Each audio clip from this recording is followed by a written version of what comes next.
Okey. Assalamualaikum warahmatullahi taala wabarakatuh. Selamat pagi, salam sejahtera pada semua pelajar, terutamanya semua pelajar Kolej Metodologi Pahang. Assalamualaikum warahmatullahi taala wabarakatuh. Selamat pagi, salam sejahtera pada pagi ini, seperti mana yang semua maklum, kita akan mengadakan satu slot perbincangan yang sangat penting. Yang sangat penting iaitu slot di puncak, iaitu preparation menjelang peperiksaan akhir PSPM 2. Sebelum kita memulakan program kita ataupun slot kita pada pagi ini, elok kiranya untuk kita memulakan dengan bacaan umum kita Al-Fatihah dan juga hati. Al-Fatihah.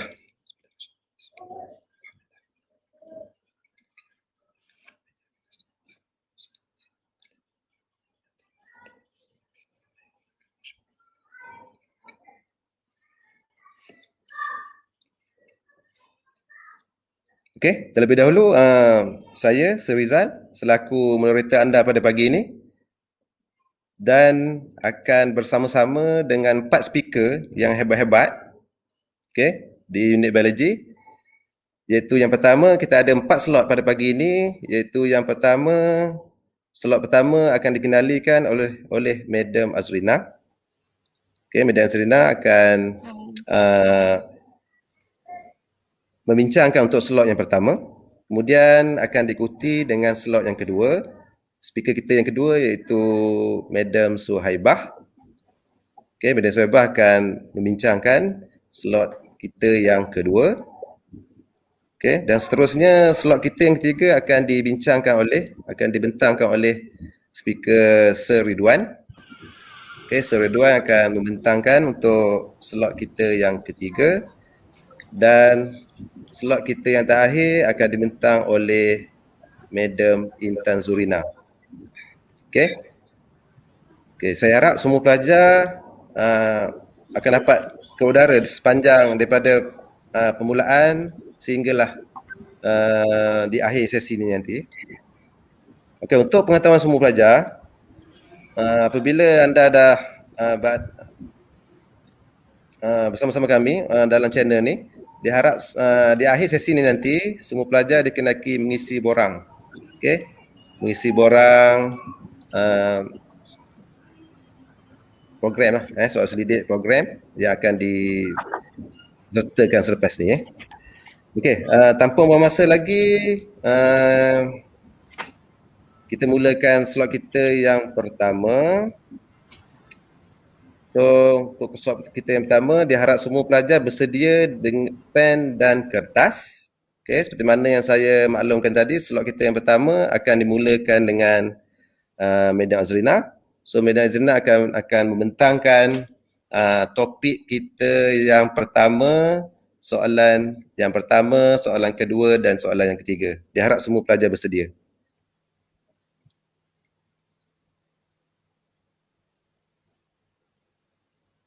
Okey, dipersilakan Puan Azrina. Okey, Assalamualaikum warahmatullahi taala wabarakatuh. Okey, dan selamat pagi. Jadi sebelum tu saya nak tanya, nampak tak saya punya slide ini? Untuk presenter lain boleh nampak ke? Saya dah share dah slide.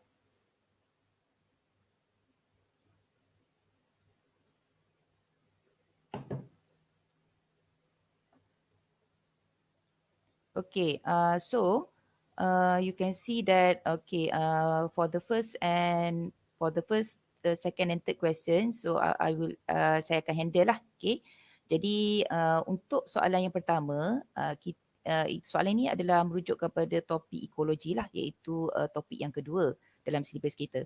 So kalau kita tengok soalan yang pertama ni, okay, so dia punya soalan dia kata figure 1 shows a series of food chain in an ecosystem.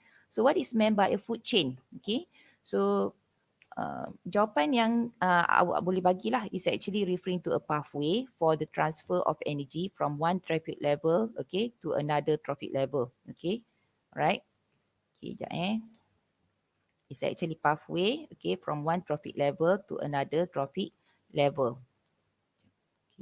So you can see bila kita kata food chain ni, dalam ekosistem tenaga dia akan flow melalui food chain. Jadi kalau food chain ni kebiasaan dia akan mula daripada producer, dan producer ni biasanya adalah plants lah, which is known as a primary consumer. So satu lagi jawapan yang kita boleh terima adalah is actually referring to a path of food consumption beginning with producers lah.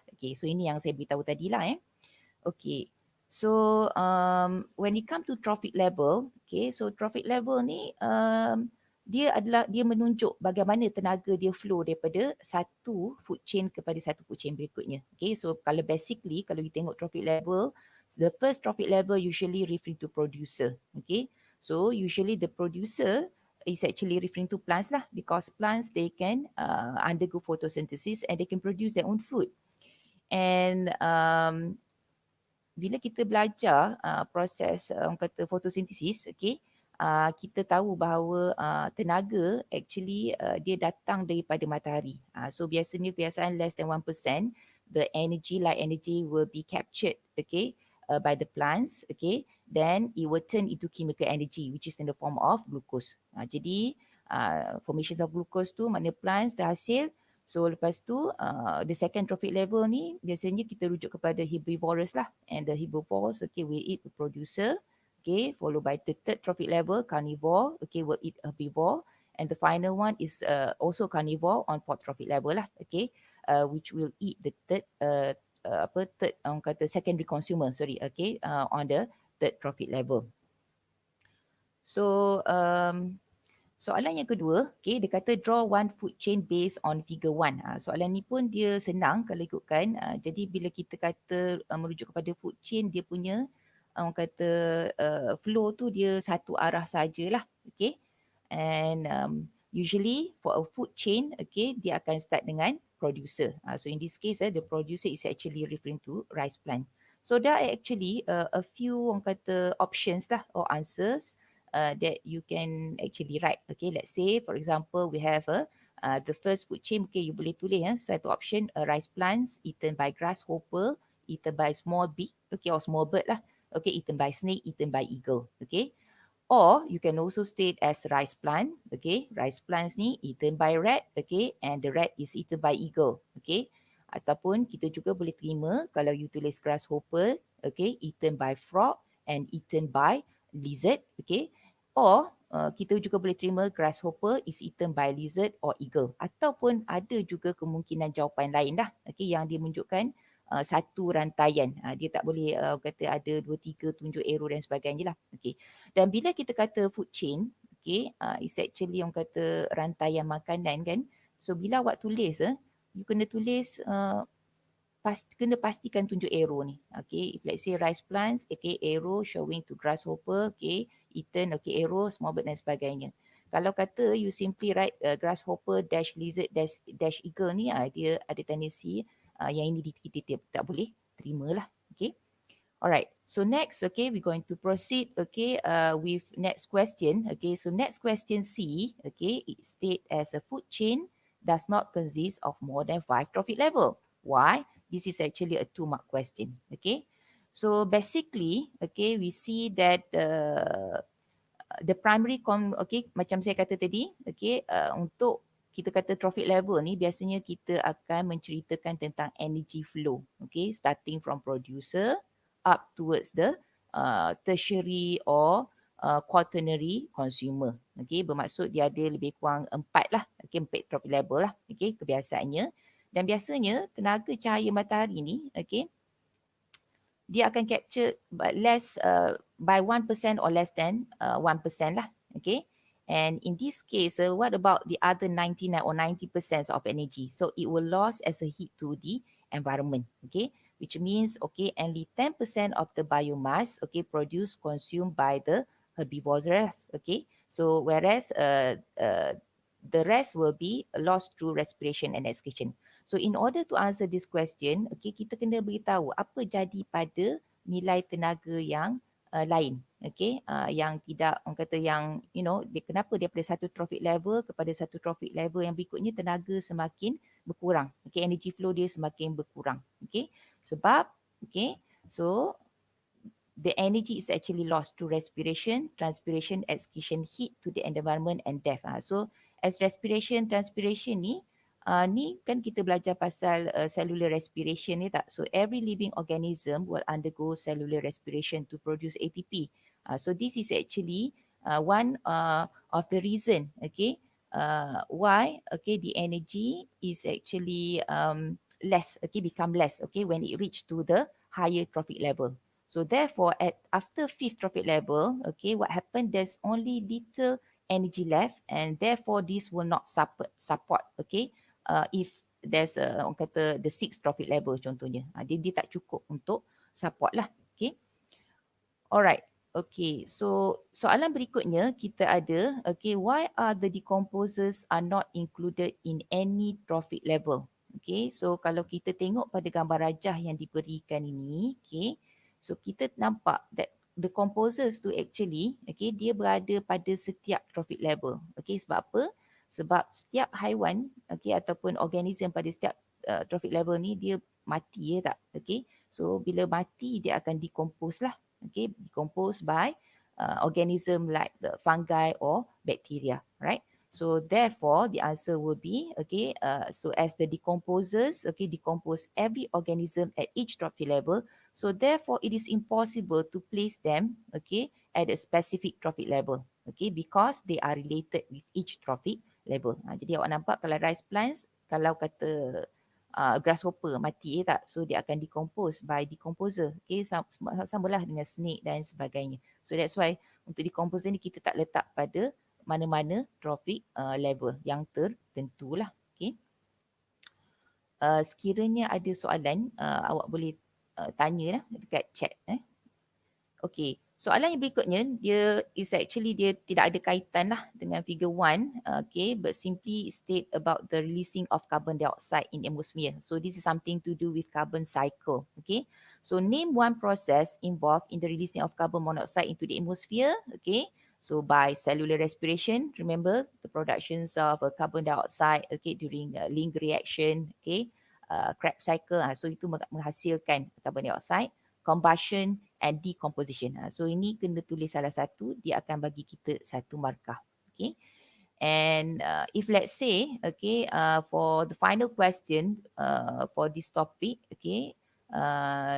they want us to state one method in order to overcome the problem from D1 Roman. Jadi nak mengelakkan, orang kata large emissions of carbon dioxide di atmosphere tak, dengan cara apa? Yang pertama you boleh sebut as carbon sequestration. Carbon sequestration ni something to do with the planting of trees. So kalau ada banyak pokok, tumbuhan dan sebagainya, so you can see that the carbon dioxide is used during the carbon cycle. Jadi dia, orang kata dia store carbon dioxide kat situ lah. As well as carbon exchange. So carbon exchange is something like as a carbon traders. Mana ada certain industrial, dia akan beli, dia trade, carbon. So this is actually in order to decrease the emissions of carbon dioxide, in atmosphere lah. Ini salah satu cara. Maknanya kena tulis dua-dua, tidaklah. You boleh tulis salah satu, untuk satu markah. Alright, let us proceed with question number 2. So question number 2 basically is based on topic 3, which is selection and speciation. So for selection, so if you still remember when we learn selection, there are two types of selection. We have natural selection as well as artificial selection.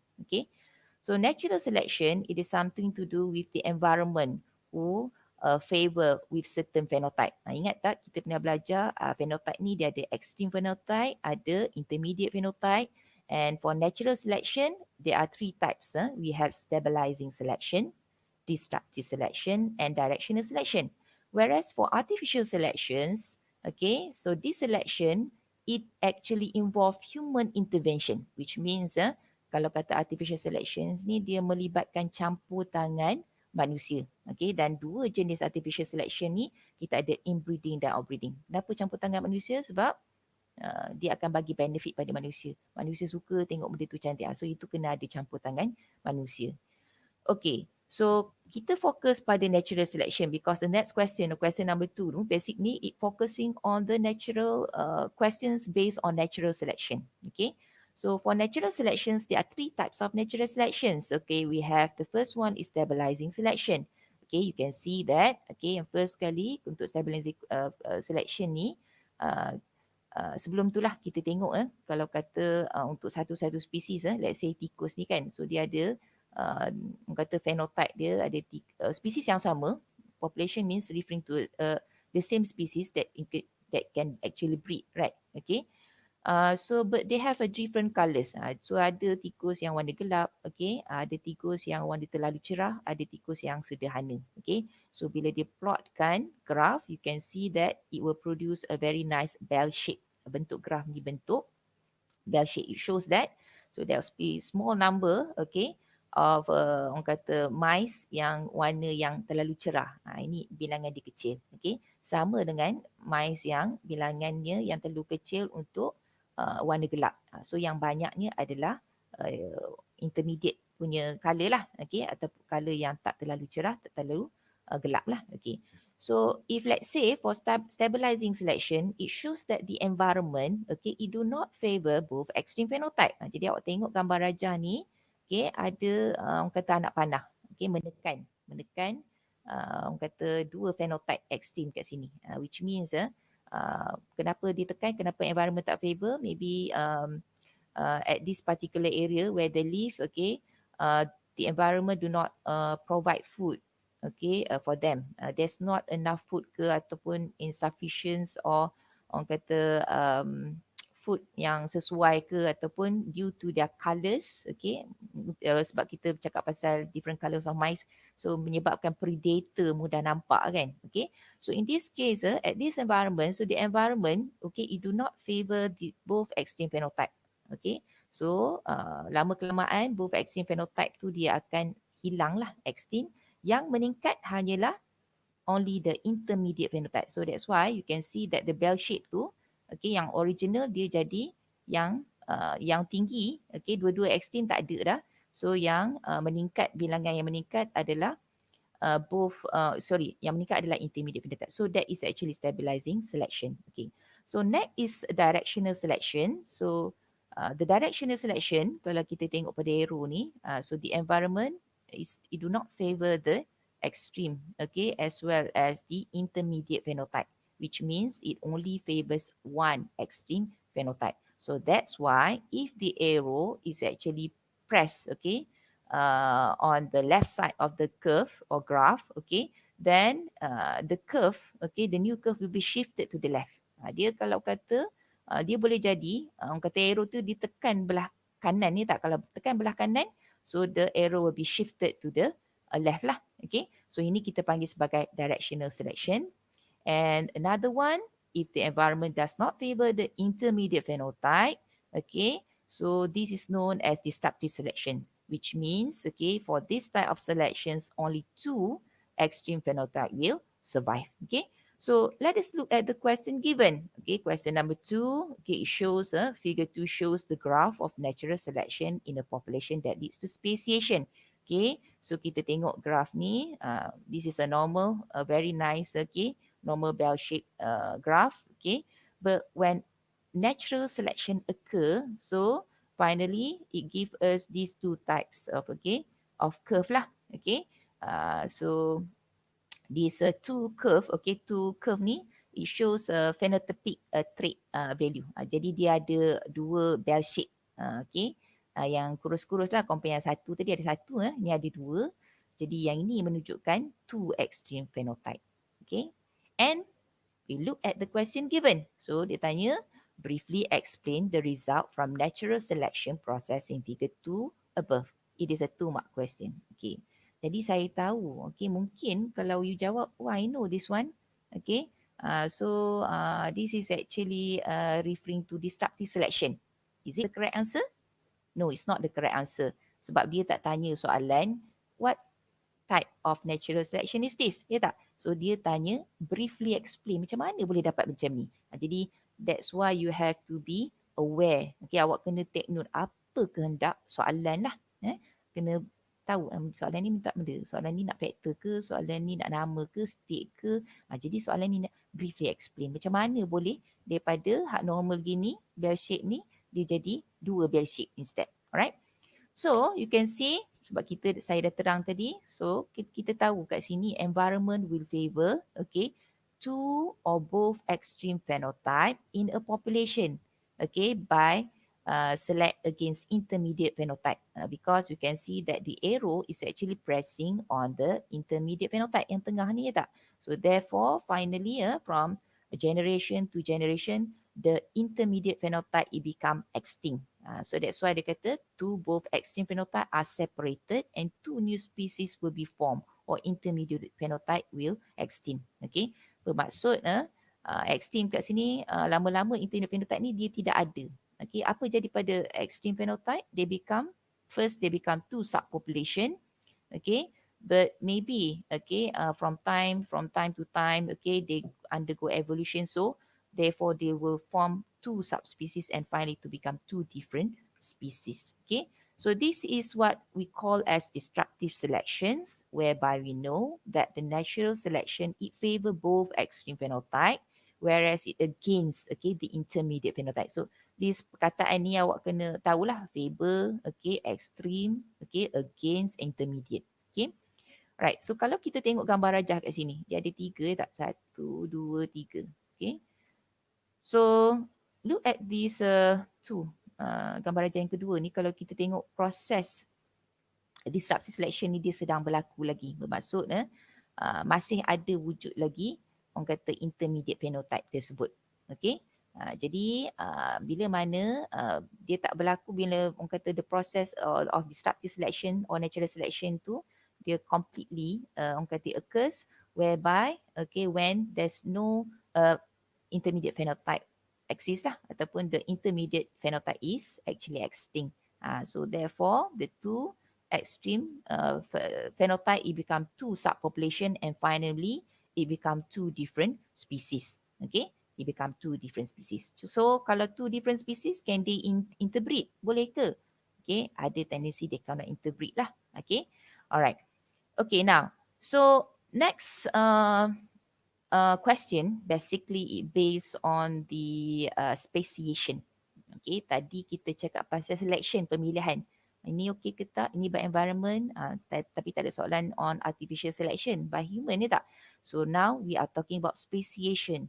Okay, how new species arise, macam mana penghasilan spesies baru, okay, daripada spesies yang berbeza, okay, di tempat yang sama, tempat berbeza, ataupun boleh jadi that the existing species, how it is actually retained ataupun dia kekal.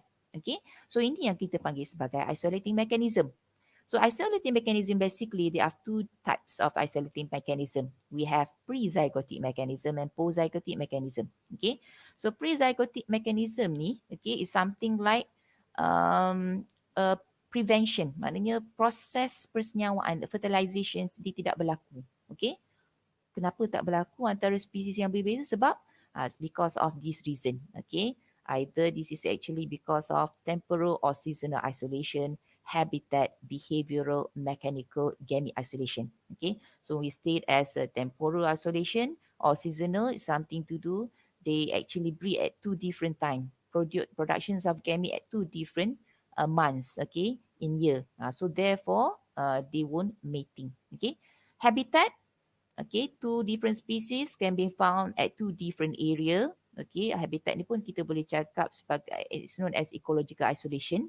Behavioral isolation, so this is something to do with the courtship behavior. Okay, nak mengawan dia kena ada tarian ke apa ke yang nak attract lah. So if the tarian, the courtship ritual tu definitely cannot be, it is not understand by other species. So no courtship dia akan berlaku lah. Okay, mechanical isolation, okay, so due to different genital structure, so there'll be definitely no fertilization occur, as well as different gamete. Okay, so for gamete isolation, So they have different gamete structure. So they won't be able to fuse lah. Okay. So ini menunjukkan bahawa pre-zygotic mechanism ni tidak berlaku persenyawaan. Tak ada zygote. Okay. Tapi ada juga boleh berlaku persenyawaan. Let's say we have a post-zygotic mechanism. But then when they produce a hybrid is actually kacukan lah. So the hybrid tu either they cannot survive or either they are actually sterile. Maknanya fuse dua tiba-tiba dia sterile. Okay. Sterility means dia tak boleh hasilkan gamete lah. Okay. So no gamete. So definitely dia tidak memenuhi apa itu maksud population, okay, ataupun species lah, okay. And finally we have a hybrid breakdown, okay, which means that dia ada kacuk dua spesies yang sama. F1 is orang kata fertile, but when it comes to F2 it is not, it is sterile. So ini kita panggil sebagai post-zygotic mechanism, which means that although there's formations of hybrid, but we cannot consider this hybrid as a new species. Okay, let us look at the question. Okay, so question B shows that, okay, figure 2 shows Eudeptus skelgeli, ni penguin lah, royal penguin, dia breed in October to late February.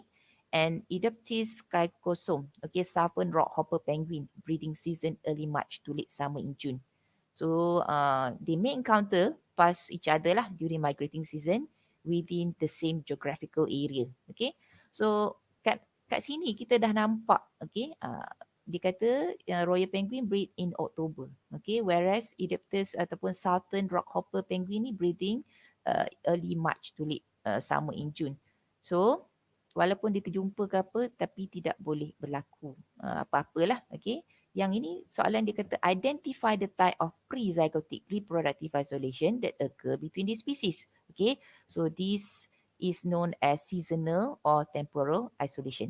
Okay, sebab dia breed hanya pada waktu tertentu, bukannya dia breed orang kata every month dan sebagainya lah. So this is a 1 mark question. Okay, so next question. Okay, when you state it is a temporal isolation, so you have to explain how these occur, okay, just to ensure that both species does not interbreed and cause successful speciation, which means that it will retain, okay, the species as they are lah, okay. So it's a 2 mark question. Dia soalan ni 2 markah. So you can state as different species breed at different time, okay, sebab tadi ada waktu Oktober dan ada waktu March kan. So ataupun you boleh tulis they have different mating season. Okay, so therefore preventing them from mating or intercourse. Okay, so from 1 mark. No intercourse means, okay, prevention of fertilization means no gametes formation. Tidak ada gamete formation. So ini akan lead to temporal isolation lah ataupun seasonal isolation. Alright. So saya harap awak nampak lah, okay, kalau kata this pre and post zygotic, okay, especially zygotic ni, tumpuan dia lah, okay. Alright, okay, next, okay, finally. Okay, hello, Assalamualaikum. Kak Rin, ni Cikgu Wawa ni, Kak Rin. Puan Azrina, kita ada actually, boleh tak back kepada soalan nombor 1 tadi, kita ada soalan daripada student, sikit je. Okay. Soalan daripada student, daripada Farhan Amran, okay, untuk yang kita punya food chain tadi. Okay, soalan nombor 2 ke tak silap. Okay, soalan B kan, okay, dia tanya, boleh tak kalau dia tulis grasshopper, small beak, snake, lepas tu plant, grasshopper, small beak, kemudian snake, tak ada eagle di belakang, boleh tak? Dia terima tak? Kebiasaannya kita akan tengok, okay, dia punya flow. Sebab kita tengok dia punya food chain ni, finally dia akan sampai ke eagle kan. So kebiasaannya kita akan sampai ke eagle lah. Maknanya snake tu dia macam dia tak orang kata flow dia macam tak lengkap. Habis lah daripada figure tak? Alright, okay. Alright. Okay. Alright, okay. Wawa, ada soalan lagi Ada lagi 2 soalan saja, kita jawab cepat boleh? I think maybe you can state dulu soalan tu, so nanti saya akan tulis dekat chat nanti. Okay, boleh. Okay, Alright. alright. Okay, so let us proceed with question number 3. Okay, kita tengok soalan nombor 3. Right, so question number 3 basically is based on topic 4, which is biocatalysis. So remember that when it comes to the word catalysis, definitely you know it's something to do with enzyme. Okay, so look at question number 3. Okay, soalan nombor 3 ni dia bagi kita table. Okay, so it state as lactase is the enzyme that hydrolyze lactose to glucose and galactose, which means that we know that lactase is the enzyme. So remember enzyme biasanya dia akan akhir dengan ASE. Okay, lactose is actually referring to substrate and the product will be the glucose and galactose. Okay, so the two experiments were conducted to measure the rate of enzymatic reaction using different percentage of substrate and enzyme concentration. So they gave us two tables, which are table A1A, 1B, which shows the result of this experiment. Okay, jadi kalau kita tengok okay, table 1 dulu, okay, they give us okay, the percentage of lactose concentration for all boiling tube, they are the same lah, 10%. Lactase concentration for boiling tube A, 0, which means no enzyme, which means no lactase. Okay, B, okay, 1%, C 2%, 4, okay, D 4%, and E is 8%.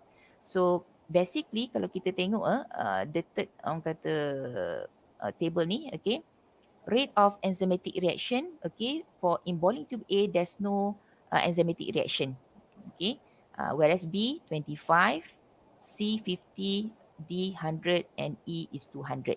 So you can see that the rate of reaction tu dia increase for orang kata for every boiling tube. Okay, right. Okay, now whereas okay, if you look at table 1B, okay, table 1B shows the rate of reaction and substrate concentration, okay, for 5 boiling tube also, which is labeled as JKLMNN. Okay, so for lactose concentration, okay, for J is 0, okay, which means no lactose, right? Lactose is actually referring to the substrate lah. Okay, K, okay, 5%, L 10%, M 20%, N 30%. Okay, whereas the enzyme concentration is the same, is equally the same for every boiling tube. Okay, and the rate of reaction, okay, enzymatic reactions for K is 25, L 50, M and N is equally the same lah. Alright.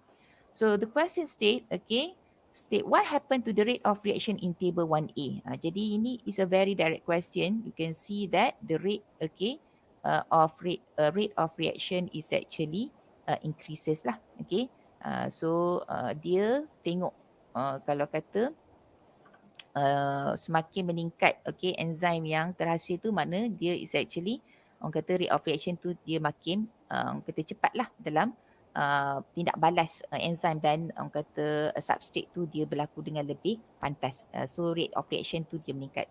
So basically kalau rate of reaction, kalau ditanya nilai pada graf, mungkin kena beritahu nilai termasuk dengan unit. Tapi untuk soalan ni dia tak tanya tak. Takutlah kalau ditanya. Okay, so next question, okay, dia kata explain briefly your answer in A1 Roman. Right, so you can state that the enzyme concentration increases, okay, more active site are available, okay, for occupy for the substrate to bind. So therefore, there'll be more enzyme substrate complex will be formed, which means there'll be more formations of glucose and galactose. Okay, it's a 2-mark question. Okay, 2 marks given lah, okay, for this question. And so this is actually referring, okay, kalau kita tengok pada graph ni, okay, ini kalau kita tengok this is actually referring to enzyme, okay, and the substrate.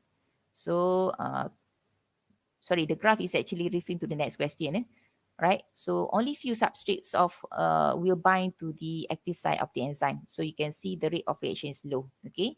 But then when more substrate bind to the molecule of enzyme, so there'll be maximum rate of reaction occur. And finally, okay, due to the excess number of substrates molecule, okay, showing there's orang kata constant, okay, rate of reactions, or there's no change of rate of reaction. So the next question, okay, it state why the rate of reaction in boiling tube M and N become constant ataupun tidak berlaku orang kata tidak berlaku mana dia sama sajalah. Okay, so in this case kita you can state that all active site of enzyme is fully occupied by the substrate. Okay, which means there's no more empty active site lah. Okay, so active site, or simply you can state that active site of the enzyme, it becomes saturated with substrate or no available active site. So kalau you tengok double dash ni something like dia membawa maksud yang sama. Awak tulis salah satu sajalah. Okay, awak tulis salah satu saja jawapan.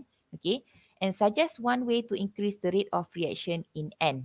Okay, so for N, how to increase the rate of reaction is actually by increasing the enzyme. Okay, or lactase concentration. So therefore, when there's presence of more enzyme, okay, so there's presence of more active site, okay, so there'll be so that is actually there's a tendency of the rate of reaction to increase since substrates can bind to this presence active site. Okay, all right. Okay, I think that's all for me. Okay, so what I can say is please you make sure you do all the best in your final exam for biology paper, and there's no sacrifice means no victory. Okay, so now saya pulangkan balik lah, okay, sesi ni kepada moderator. Thank you.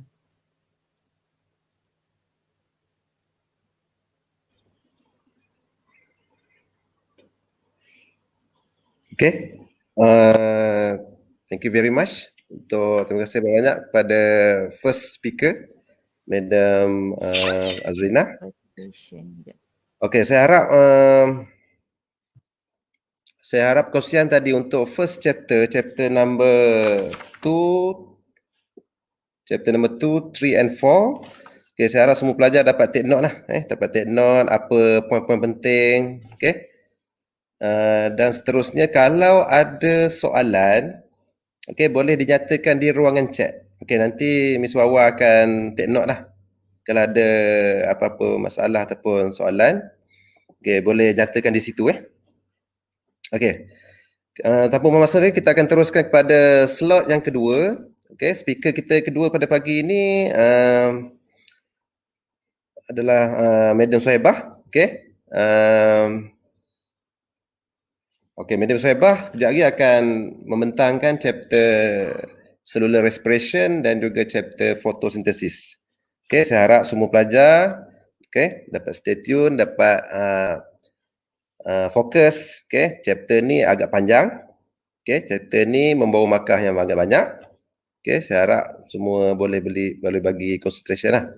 Okay, tanpa memasa lagi, kita terus kepada slot kita yang kedua. Madam Sohibah. Okay, dipersilakan. Okay, Madam Sohibah, boleh. Assalamualaikum warahmatullahi wabarakatuh. Good morning. Okay, harap dah boleh nampak lah screen .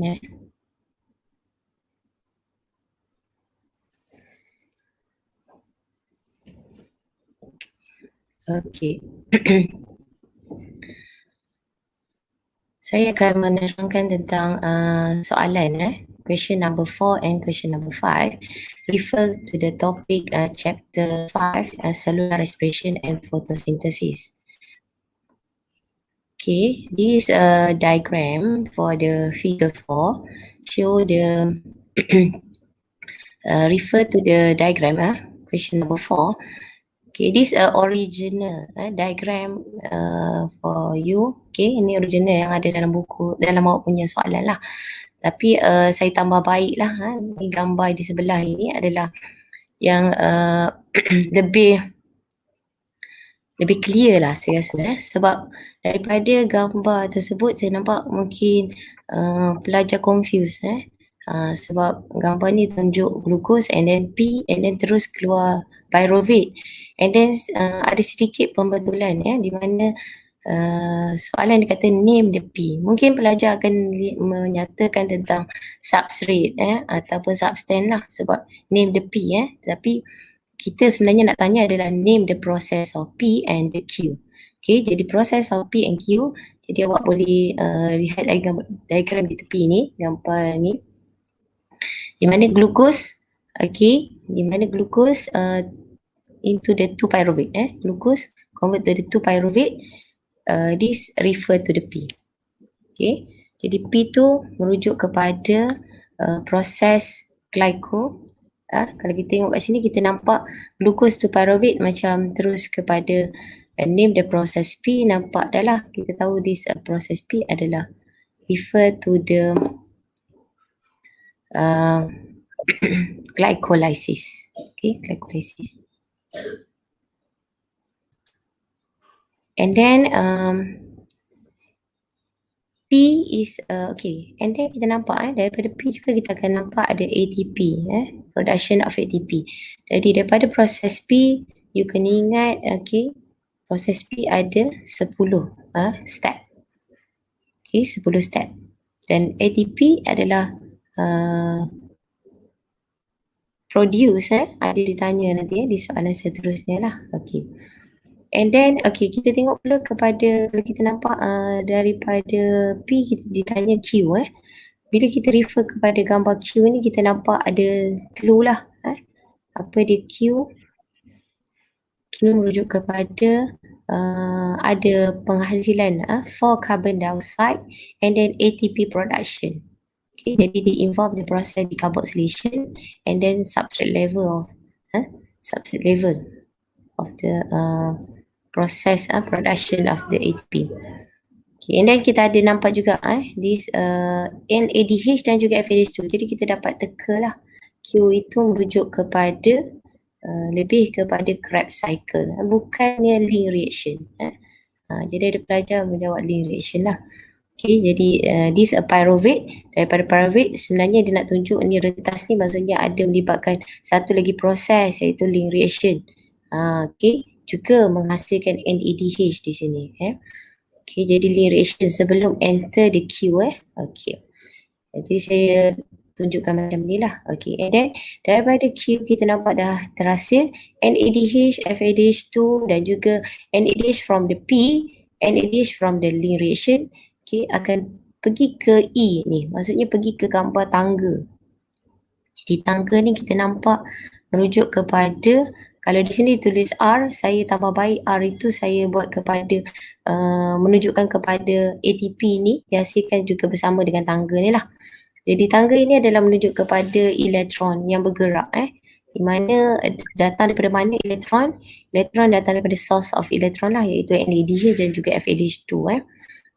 Jadi kita dah tahu datang daripada mana NADH ni, saya dah mention daripada glycolysis, link reaction dan juga daripada Krebs cycle. FADH2 only from the Krebs cycle. Jadi elektron tadi akan ditransfer, bergerak-gerak turun tangga ni kan. Dan dia akan melibatkan production of ATP lah. Jadi R ini yang dikaitkan dengan R refer to the oxidative phosphorylation. Yang kita tahu oxidative phosphorylation involve the production of this consists of the ETC and chemiosmosis. Jadi bukanlah R itu ETC. Jadi R itu merangkumi oxidative phosphorylation.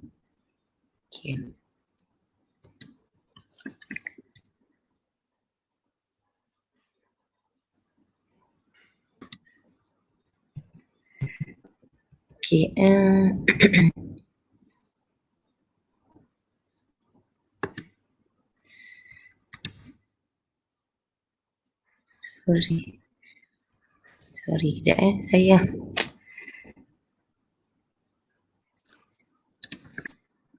nak next pula.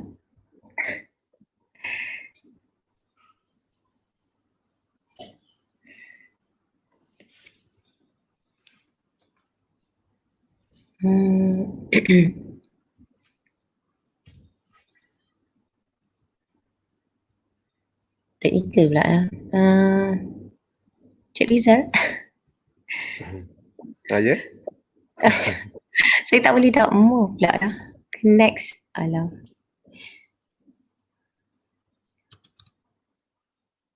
Next slide. Tak boleh nak move.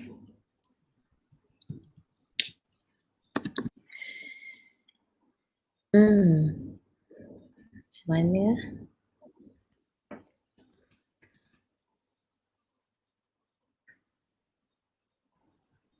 Saya stuck.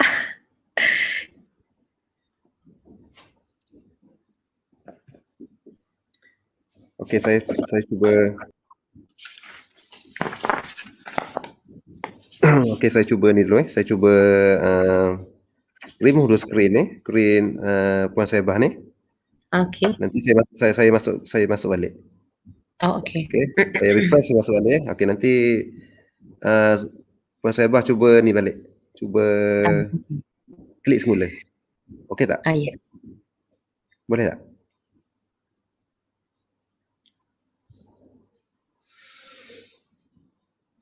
Boleh tak? Ada ni?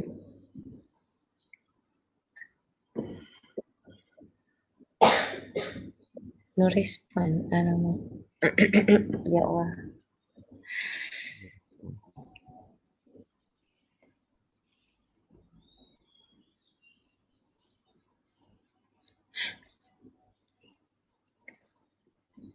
Saya tak Okey. masih tak boleh lah. Tak apalah, tak pun saya akan explain saja. Sekarang masih ada paparan ataupun tidak?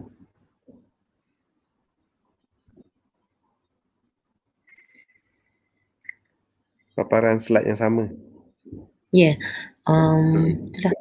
Saya mungkin masalah dari saya ni. Saya explain seterusnya lah supaya tak mengganggu. Saya from the figure je. From figure ni lah.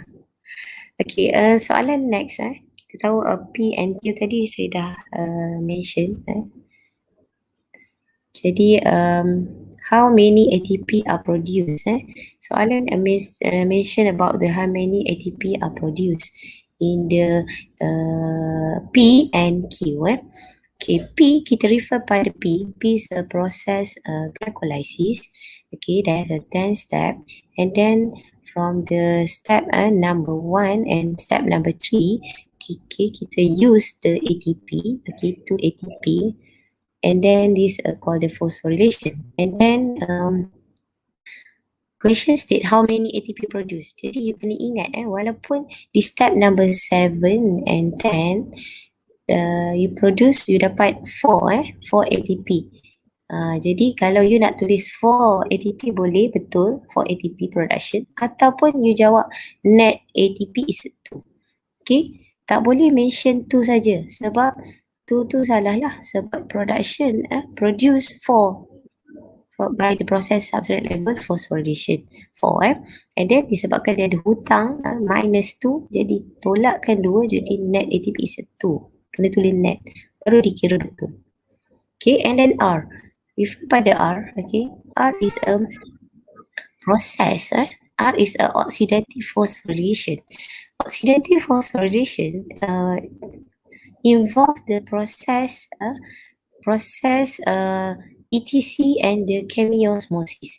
Okay, ETC and chemiosmosis. Jadi you kena faham daripada proses ETC you akan dapat, okay, kita ambil source tadi. Kita tahu daripada NADH ada 2 NADH from the process glycolysis, and then from the link reaction 2 ditambah 2, 4, and then from the Krebs cycle ada 6 NADH. Jadi total is 10 NADH. Okay, 10 NADH masuk will be transferred okay in the ETC. Okay, and then daripada proses ETC and then to the process chemiosmosis, 1 NADH is converted and generate the 3 ATP. Okay, from the 1 NADH. From 1 NADH 3 ATP. You must remember. Jadi tadi kita tahu 10. Jadi 10, okay, you time with the 3, you dapat 30 ATP, and then you plus dengan FADH2 from the Krebs cycle. Okay, jadi one FADH to generate 2 ATP. Jadi 1 you darab dengan not 1. This 2 acetyl CoA jadi 2 cycle. Jadi kalau 2 cycle you dapat 2 FADH2. Okay. Sebab sini daripada start from the glucose. Glucose mean 2 pyruvate. 2 pyruvate jadi 2 acetyl CoA. Jadi bila 2 acetyl CoA 2 cycle. 2 cycle. Jadi 2 FADH2 time with 2 you dapat 4. The total is a 34. Okay, for the question number 2 Roman. Okay, question 2 Roman. Sorry saya tak dapat nak display. Tak boleh nak tunjukkan lah. Okay. And then question number 3, okay, how many NADH and FADH2? Dia tanya masih lagi pada NADH dan FADH2 pada P. This a table. Dalam table tu, you kena lengkapkan table. Okay, macam mana nak ingat? Tengok kat sini. P is a process glycolysis. Jadi kita tahu proses glycolysis di step number 6. You kena ingat step number 6. This involve the oxidation. Okay, jadi di situ ada production of NADH. Kenapa ada 2? Sebab kita tahu daripada step number 5 kita ada proses conversion iaitu isomerization. Okay, pertukaran yang berlaku tadi menyebabkan glyceraldehyde trifosfate tadi dah jadi 2 molekul. 2 molekul. Jadi kita dah ada 2 NADH. Jadi jawapannya itulah. FADH2. Kalau kita tengok gambar ni pun kita tak nampak pun. Daripada P memang tidak ada penghasilan FADH2. Jadi jawapannya adalah kosong. Okay. Jawapannya kosong. Dan Q. Refer pada Q. Q kalau you lihat Q adalah ada NADH dan juga ada FADH2. Jadi mesti ada jawapan lah untuk Q. Jadi Q NADH berapa banyak? Okay, dia ada 3 di 3 tempat. Okay, production of NADH. Jadi daripada 3 tempat tadi you boleh nampak lah di mana tak pastilah awak rujuk pada buku awak lah kan. Sebab saya tak dapat nak menunjukkan iaitu pertukaran daripada isocitrate kepada alpha ketoglutarate. Okay, di situ satu. And then daripada alpha ketoglutarate kepada succinyl CoA. And then penghasilan di akhirnya iaitu malik nak convert kepada oxaloacetate. Di situ juga ada NADH. Jadi di situ ada 3 di 3 lokasi. And then disebabkan kita ada 2 cycle, jadi kita ada total is 6 NADH. Okay, jadi 6 NADH. FADH2 satu saja lokasinya, iaitu di antara succinate kepada fumarate. Convert to the fumarate. Okay, jadi this total 2 FADH2. Okay, harap clear. Boleh tanda pada kertas masing-masing. Seterusnya adalah question next. Okay, next question. What is a role of NAD+ in the P and Q? NAD+, okay, NADH. Kita nak ingat, okay, NADH dia ada H. Dia boleh transfer, dia boleh donate H kepada substrate, okay, and then to become NAD+. Jadi NADH peranan dia adalah dia mengalami proses oxidation. Tapi soalan tanya NAD+, role. NAD+ dia mengalami proses reduction. Okay, dia mengalami proses yang berbaliklah, proses reduction, reduce. Okay, jadi bila ditanya role, peranan, you kena mention in term of agent. Bila agent dia terbalik. Kalau dia bertindak sebagai reducing agent, reduce, NAD+ is reduce, jadi dia adalah oxidizing agent. Oxidizing agent jawapan dia. Oxidizing agent. Sama je, P ke Q sama je role dia. Okay, where does a R occur? Okay, R is a, saya dah mention tadi, R is a oxidative phosphorylation. Can you state the oxidative phosphorylation? Oxidative phosphorylation is occur in the, okay, the inner membrane of mitochondria. The inner membrane. Kalau kita lihat dekat inner membrane, structure dia kita kata folded kan. This ada cristae. Okay, because they have an enzyme. Okay, and then next question is what happened? Okay, what happened to the electron at the end of the process in the R? Okay, what happened to the electron? Okay, electron is move. Okay, dia boleh bergerak. You nampak daripada gambar ini, this a electron. Electron nak turun tangga. Bila elektron ini bergerak, okay, dalam cerita yang satu lagi iaitu ATP ni, ini kita panggil elektron bergerak ni ETC, Electron Transport Chain. Production of ATP involve the ETC and chemiosmosis lah kan.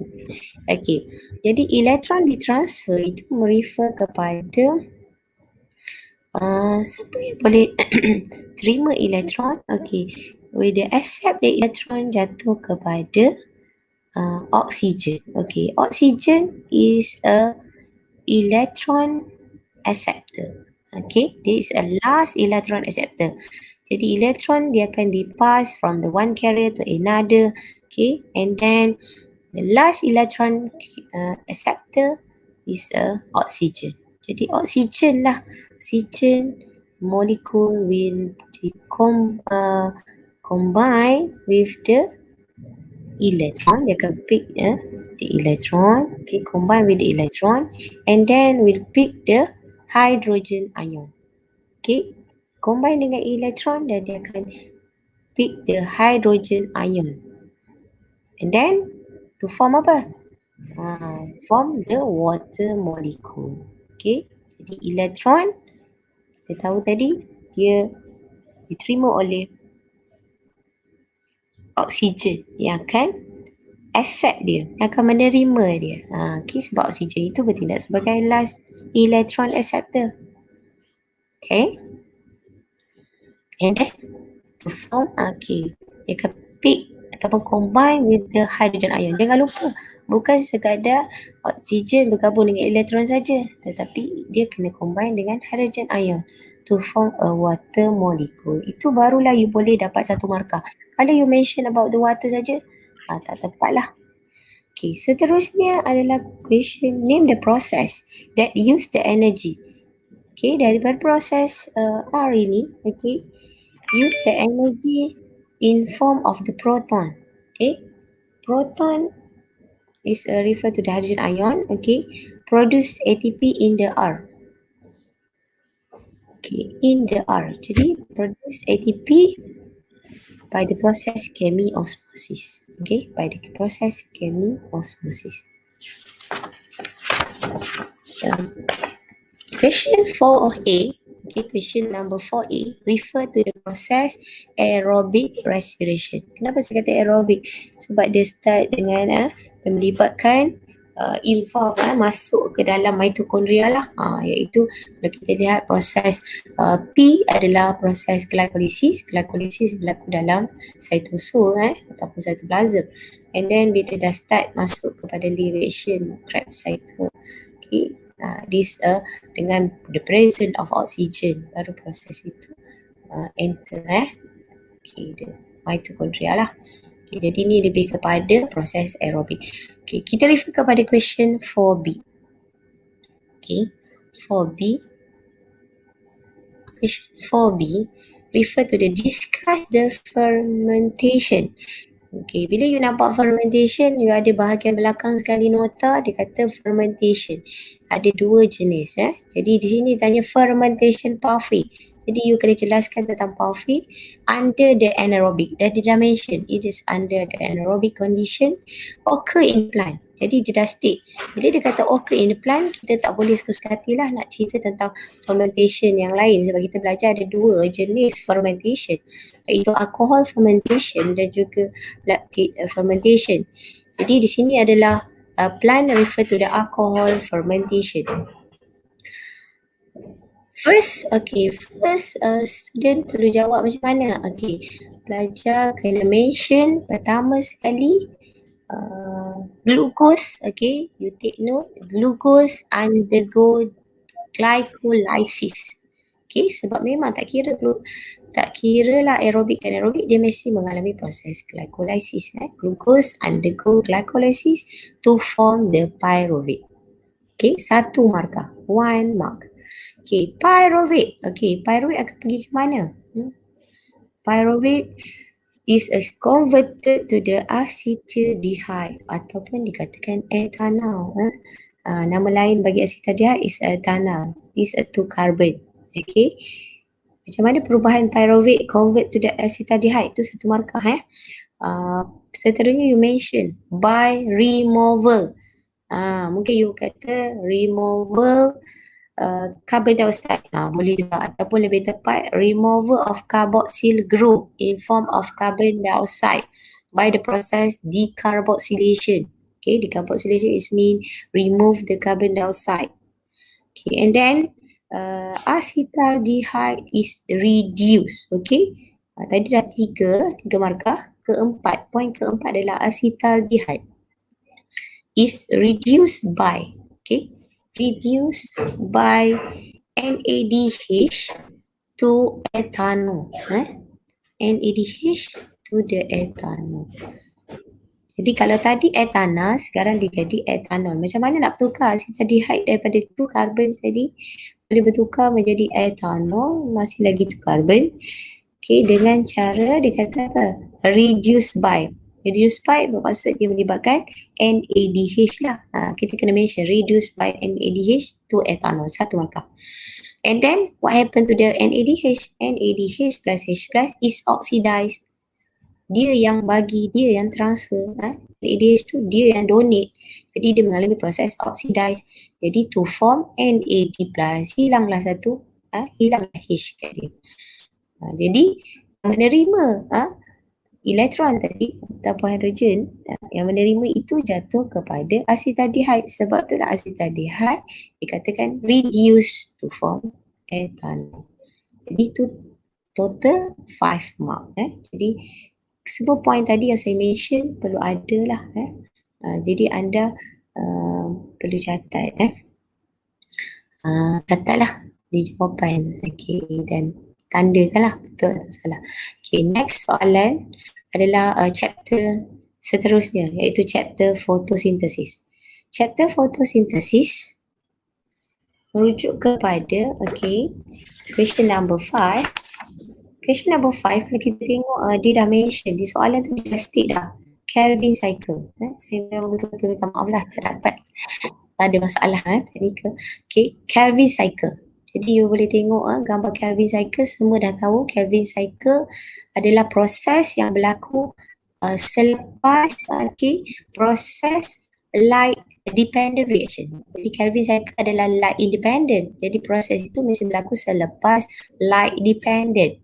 Jadi light dependent, kenapa kena berlaku selepas light dependent? Sebab light dependent will produce ATP and NADPH. Okay, jadi product from the light dependent is used in the Kelvin cycle. Okay, jadi Kelvin cycle adalah nama kena capital letter lah. Macam tadi lah Krebs cycle pun kena capital letter sebab dia nama orang. Jadi K dan C tu kena huruf besar lah. Baru kira betul macam tadi lah. And then okay, dia tanya di soalan adalah phase. 3 phases. Jadi 3 phase yang kita ada memang ada 3 lah. Kita belajar 3 phases. Jadi phase R, S and T. Phase R refer kepada phase yang pertama, iaitu carbon fixation. Nama dia, name the phase R and S di question number 2 itu, jawapannya adalah phase R is a carbon fixation. Jangan pula carbon dioxide carbon fixation, pengikatan karbon. Yang number 2 phase refer kepada S is a reduction. Okay, reduction. And phase number T, phase T is regeneration of the RUBP. Okay, question number 1. Okay, let us skip question number 1. Dia kata, where does the reaction in figure 5 take place? Okay, so the reaction, okay, figure 5 take place is in the stroma. Bukan stoma tu liang stroma of the proplast. Okay, next question number 3. Briefly describe the event. Jadi dia nak awak mention about event phase S. Phase S a reduction. Walaupun gambar itu nampak macam S tu macam dah lepas ATP tapi you kena mention about the kedua-duanya lah.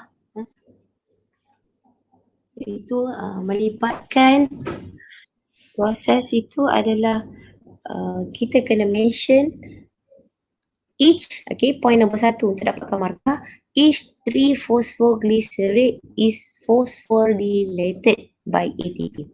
Each, kena sebut each sebab dia kisah you tak sebut berapa molekul pun, tetapi you dah mention each. Okay, jadi you akan mention lah each. Okay, each 3-phosphoglycerate is phosphorylated by ATP forming 1,3-bisphosphoglycerate. Jadi you akan dapat 1 mark di situ. Okay, and then point number 2 is each 1,3-bisphosphoglycerate is reduced by NADPH and also lost a phosphate group forming the glyceraldehyde 3-phosphate. Baru you boleh dapat markah kedua. Bermaksud kena lengkap. Sebab dia ada dua. Keadaan di situ ada penggunaan ATP dan juga penggunaan NADPH. Tak bolehlah ayat separuh, tak boleh. Bermaksud kita kena jawab lengkap. Jadi kita mention daripada substrate apa dan produknya apa melalui proses. Okay. And then, okay, boleh dapat. Okay, and then seterusnya yang part 5B. Question number 5B tadi 5A. Okay. Okay, daripada soalan ini plan A and plan B okay. Dia kata figure 6 show the two alternative mechanism of the carbon fixation in different plant. Okay, bila sebut two alternative mechanism kita dah tahu ada dua lah. Macam gambar tu you nampak plan A and plan B, iaitu C4 plant dan juga CAM plant. Okay. Sebab dua-dua ni dah ada cara tersendirilah this alternative mechanism. Okay, explain why it's difficult for most plants to carry out the photosynthesis in the very hot and dry climate. Jadi soalan tu saya pisahkan bermaksud difficult for most plant ini sebenarnya masalah ini to carry out the photosynthesis rujuk kepada very hot and dry, refer kepada C3 plant. C3 plant punya problem lah sebab dia mempunyai masalah. Tapi C4 dan CM dia dah boleh come, dah ada dia punya cara yang tersendiri. Jadi point pertama dapat 3 markah. Okay. Point pertama adalah most plant will close the stomata. Jadi plant tu macam mana dia nak halang sebab dia terlampau panas kering, jadi dia mestilah tutup stomata. Close the stomata, tujuan dia untuk apa? To reduce the water loss ataupun to conserve the water ataupun to prevent the dehydration. Semua tu boleh. Bermaksud you dapat 1 markah kalau you mention.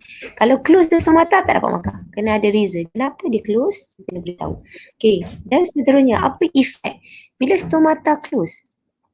Okay. Bila stomata dah close, automatically gases exchange tak berlaku lah. Kita tahu stomata adalah melibatkan pada permukaan daun, okay, gas carbon dioxide akan enter and then oksigen daripada dalam tadi, iaitu daripada proses light dependent reaction, sepatutnya dia akan keluar kan melalui proses tersebut dalam gas exchange. Tapi disebabkan tertutup, jadi carbon dioxide akan menjadi level carbon dioxide decrease. Carbon dioxide level decrease while the oxygen level increase. Satu lagi point. Point kedua.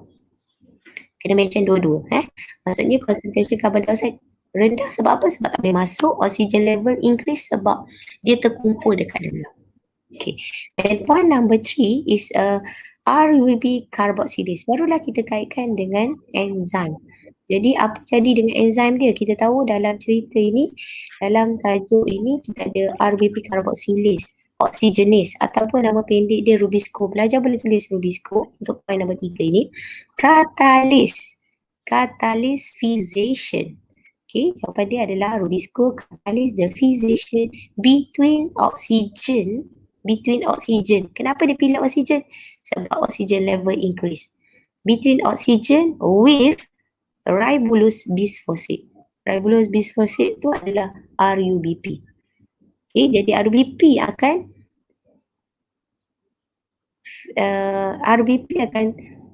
combine dengan oksigen, not carbon dioxide, okay? Sebab concentration carbon dioxide rendah. Okay, itu point nombor 3 ataupun pelajar mention photorespiration occur, photorespiration occur. Dan soalan yang tadi saya pisahkan, jadi saya hasilkan soalan yang satu lagi, soalan terakhir adalah bagaimana plan A and plan B overcome the problem in B1. Okay, problem tadi tak berlaku kepada C4 dan CM, tetapi dia berlaku kepada C3 plan. Jadi how the plan A and plan B overcome the problem. Jadi macam mana dia overcome? Dia boleh avoid the photorespiration. Okay, this plant use the PEP carboxylate. The answer is this plant use PEP carboxylate to catalyze the fix. First carbon fixation, rather than rubisco. Kalau kita tengok tadi, involve the rubisco sajalah enzim dia. Tapi dalam ni, kita ada PEP carboxylase to catalyze the first carbon fixation, rather than rubisco lah. And then saya give a reason. Kalau dia nak reason, barulah pelajar mention PEP carboxylase has a higher affinity toward carbon dioxide even at low concentration of carbon dioxide. Okay, itu sahaja dari saya. Mohon maaf banyak-banyak. Okay, good luck. Saya serahkan kepada moderator. Okay. Okay, terima kasih Madam Suhaibah atas perkongsiannya tadi. Walaupun kita ada masalah teknikal, saya harap semua pelajar dapat take note poin-poin penting yang Madam Suhaibah dah sharekan tadi. Okay, tanpa membuang masa lagi, kita akan terus kepada speaker yang ketiga untuk slot kita pada pagi ini, iaitu saya mempersilakan Sir Ridwan untuk membentangkan topik 6, topik 7, topik 8. Okay, mohon pelajar seperti biasa take note, jangan lupa, jangan dengar saja, take note, ambil poin penting daripada apa yang Sir Ridwan akan sharekan sebentar lagi. Okay, mohon Sir Ridwan, okay, boleh mulakan pembentangan. Silakan.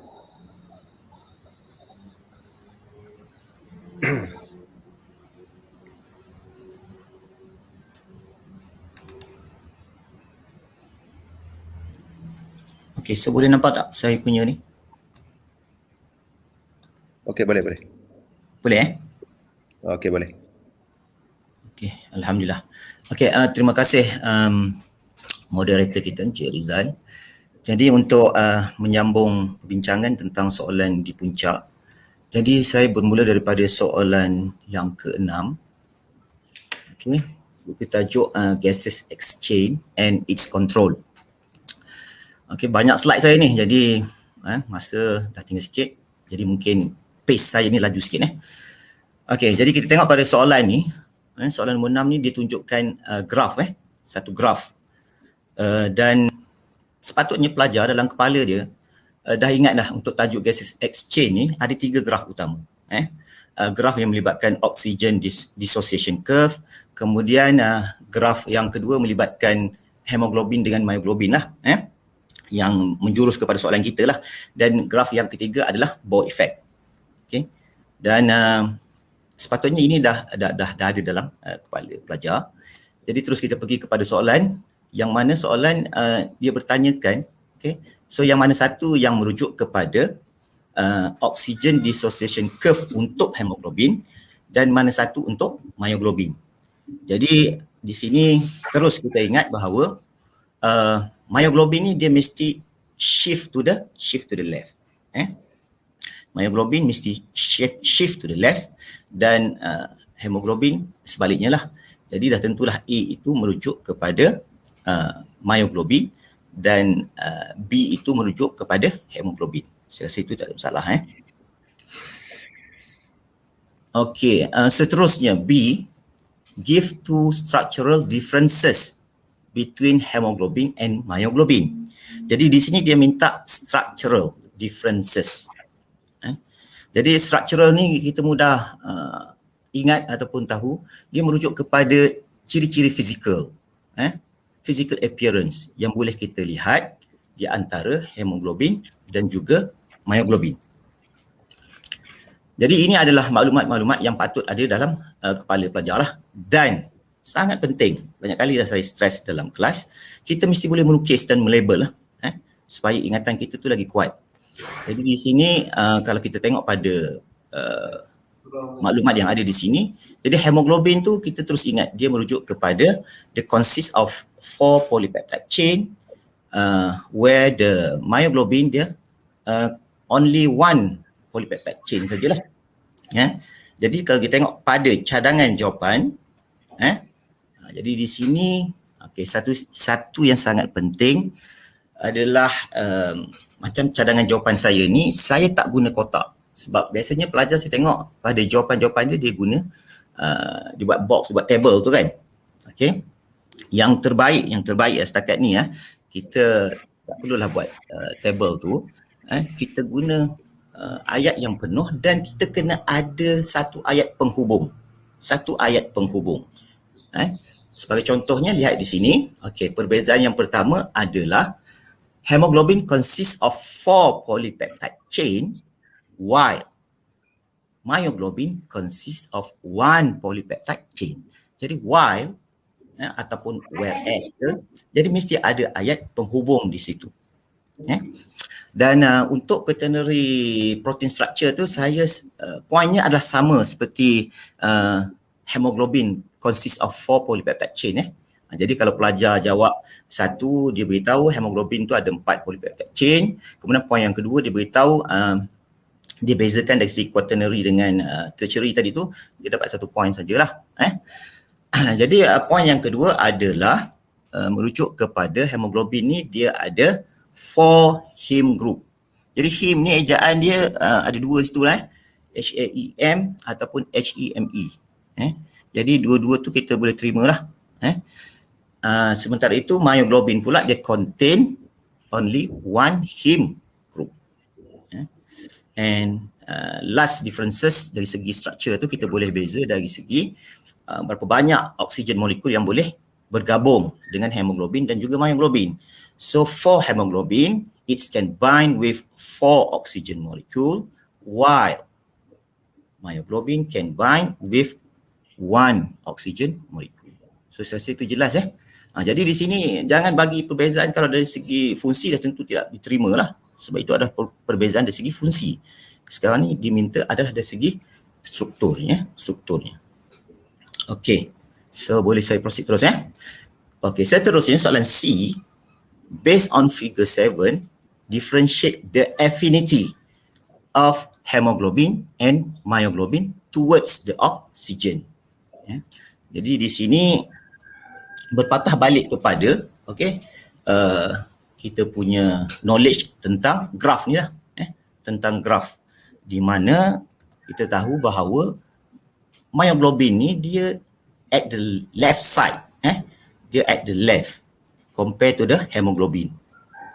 Jadi bila maklumat itu ada dalam kepala kita, jadi tidak ada masalah untuk kita tahu siapa yang lebih affinity towards the oxygen. Jadi di sini jelas menunjukkan bahawa myoglobin tu dia has higher affinity lah to oxygen compared to the hemoglobin. Dia low affinity to oxygen. Sebab kita nak bezakan antara kedua-dua ni. Jadi cadangan jawapan saya adalah myoglobin has higher affinity to oxygen. Hemoglobin, while hemoglobin has low affinity to oxygen, 2 marks. Tapi saya percaya ramai yang pelajar yang akan jawab myoglobin has higher affinity compared than hemoglobin towards oxygen. Itu pun tak apalah. Dari perbezaan ayat saja. Tapi kita consider itu pun kita boleh terima lah untuk dapat 2 markah. Okey. So laju sangat ke? So saya teruskan Okey, ini juga saya share je lah untuk gas exchange ni. Ingat, Okay, dia juga satu chapter yang agak banyak sub-sub dia. Jadi saya listkan jugalah contohnya transport of carbon dioxide. Yang ada 3 cara tu, role of chemoreceptor, mechanism of opening and closing stomata. Ini semua pelajar juga patut beri tumpuan pada tajuk-tajuk ni.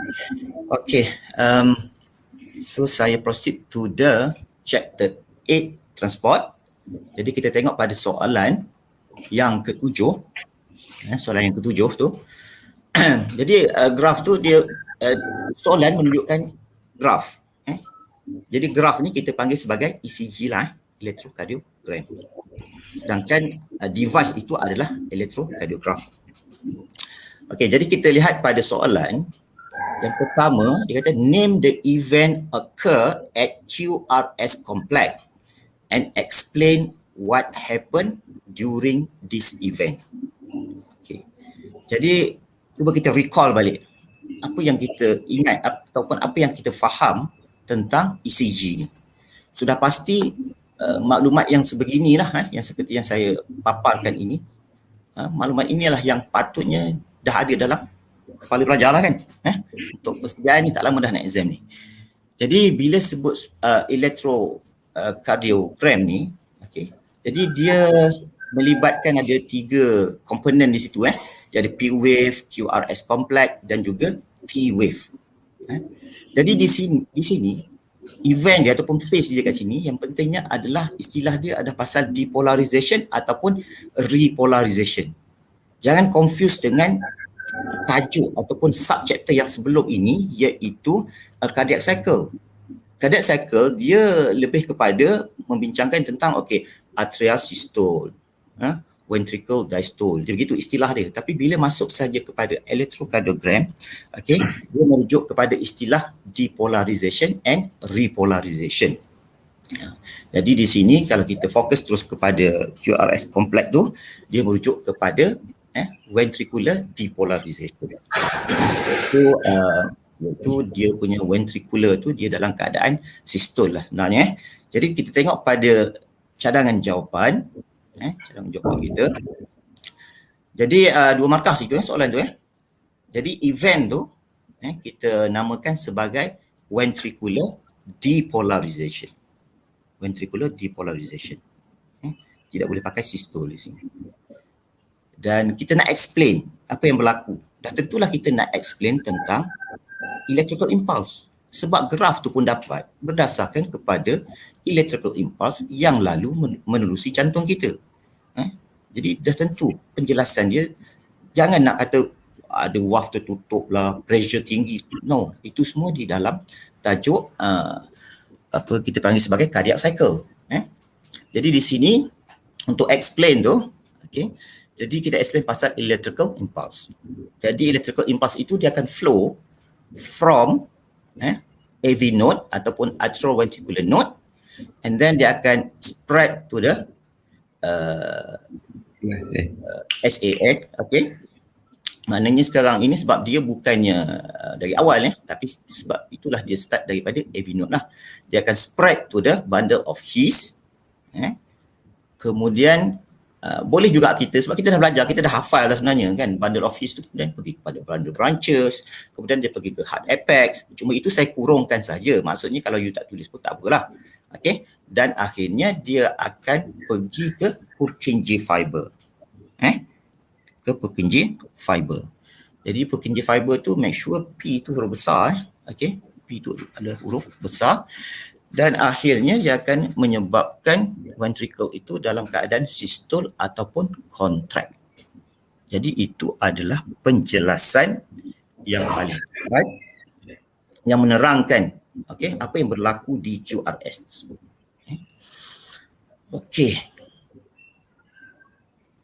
Seterusnya, saya pergi kepada soalan pasal lymphatic system.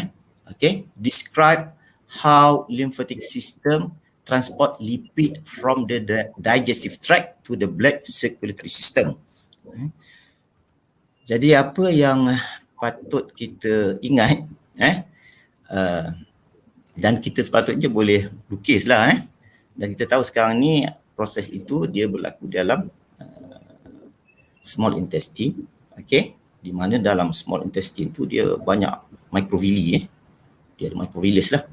Dan gambar yang saya tunjuk tu adalah satu microvilli, satu microvilli. Dan kalau you tengok betul di situ, satu villi tu dia surrounded by several, by a numerous of epithelial cell. Sebab tu kita ambil satu ni sebagai contoh ni, satu sel itu kita keluarkan, ni bentuk dia epithelial cell. Okay. Jadi proses permulaan kita itu dia berlaku di luar epithelial cell tu.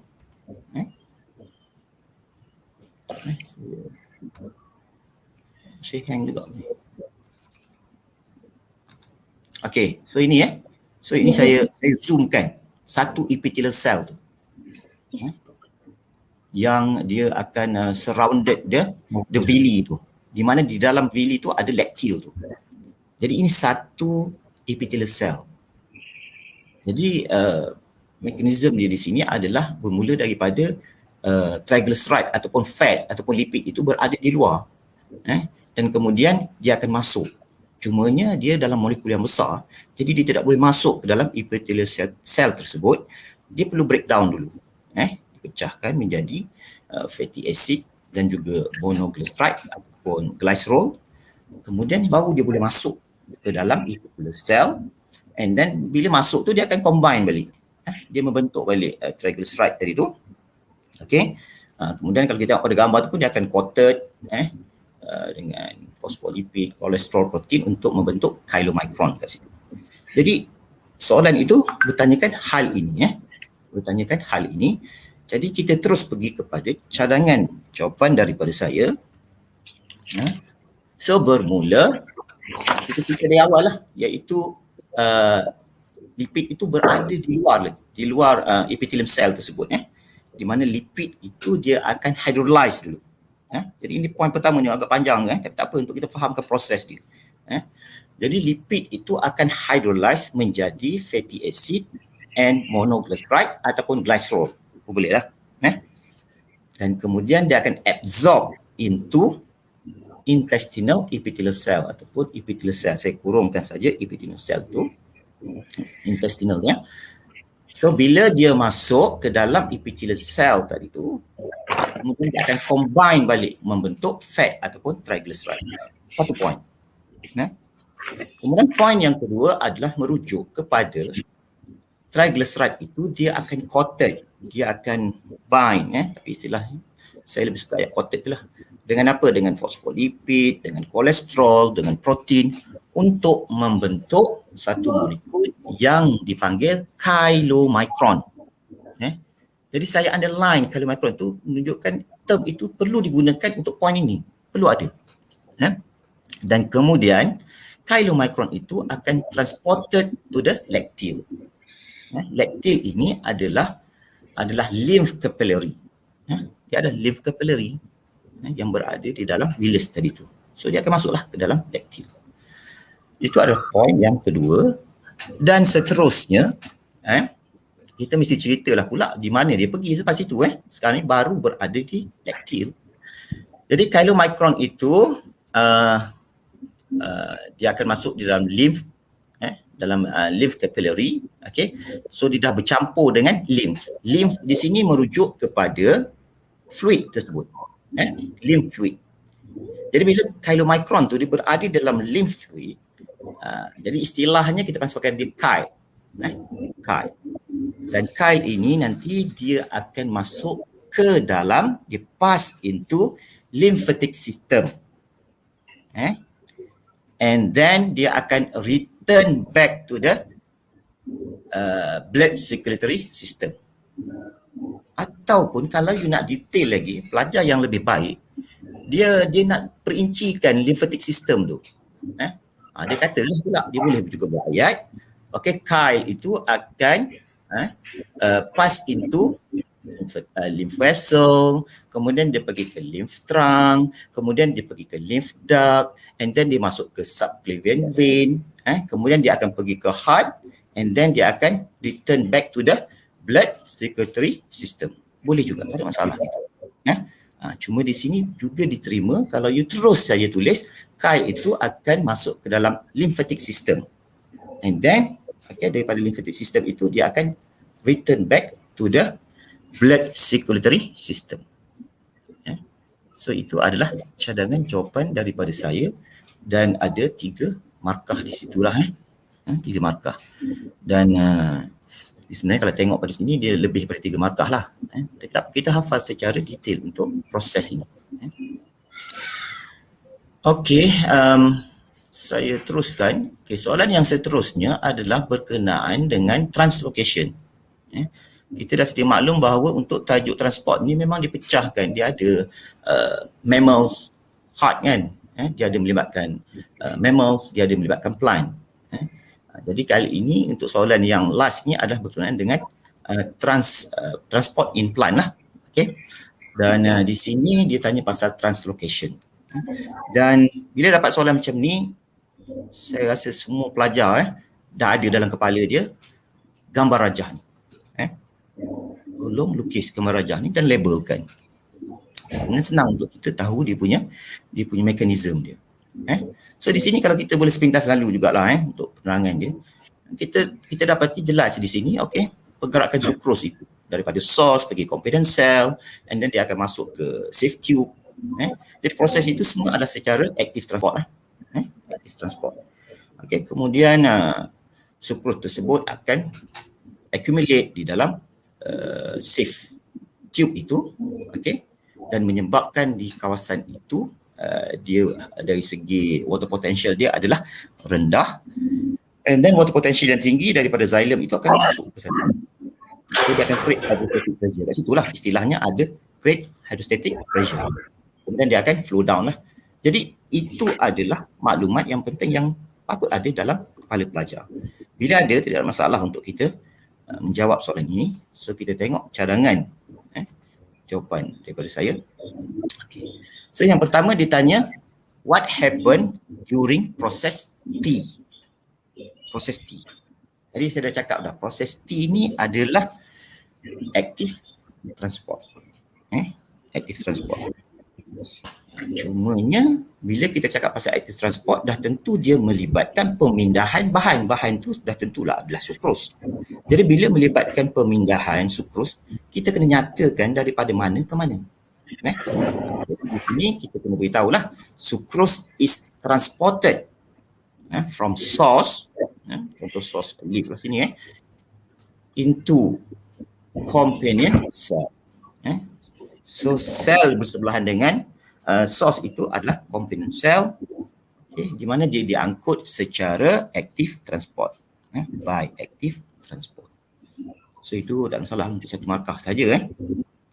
Kemudian untuk soalan yang seterusnya, explain how sucrose will translocate from U to V. Soalan yang jadi U tu sampai ke V tu itu merujuk pada kawasan safe tube. Kan, cuma dia posisinya U tu atas, U tu bawah. Jadi terus kita gambarkan dia boleh bergerak ke bawah itu. Dengan adanya hydrostatic pressure. Jadi keyword dia kita nak cerita pasal hydrostatic pressure. Tapi kita tak boleh lah terus saja cakap tiba-tiba je hydrostatic pressure tu ada. Jadi kita kena cerita juga macam mana boleh create hydrostatic pressure tu. So di sini cadangan daripada jawapan saya. Point yang pertama adalah kita beritahu pasal water will move from xylem to safe tube by osmosis. Itu Tapi kalau ada pelajar yang dia explain lagi because water will move from high water potential to low water potential, tidak ada masalah. Bahkan itu lagi tepat lah. Jadi dia masuk secara osmosis. Kerana dekat U tu dia low water potential kat situ sebab solute tadi dah masuk kan.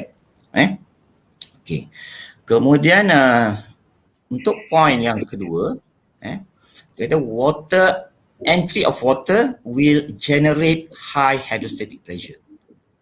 Jadi bila air masuk saja ke kawasan yang kita panggil sebagai U tersebut, Jadi dia akan create ataupun generate high hydrostatic pressure. Okay, air masuk.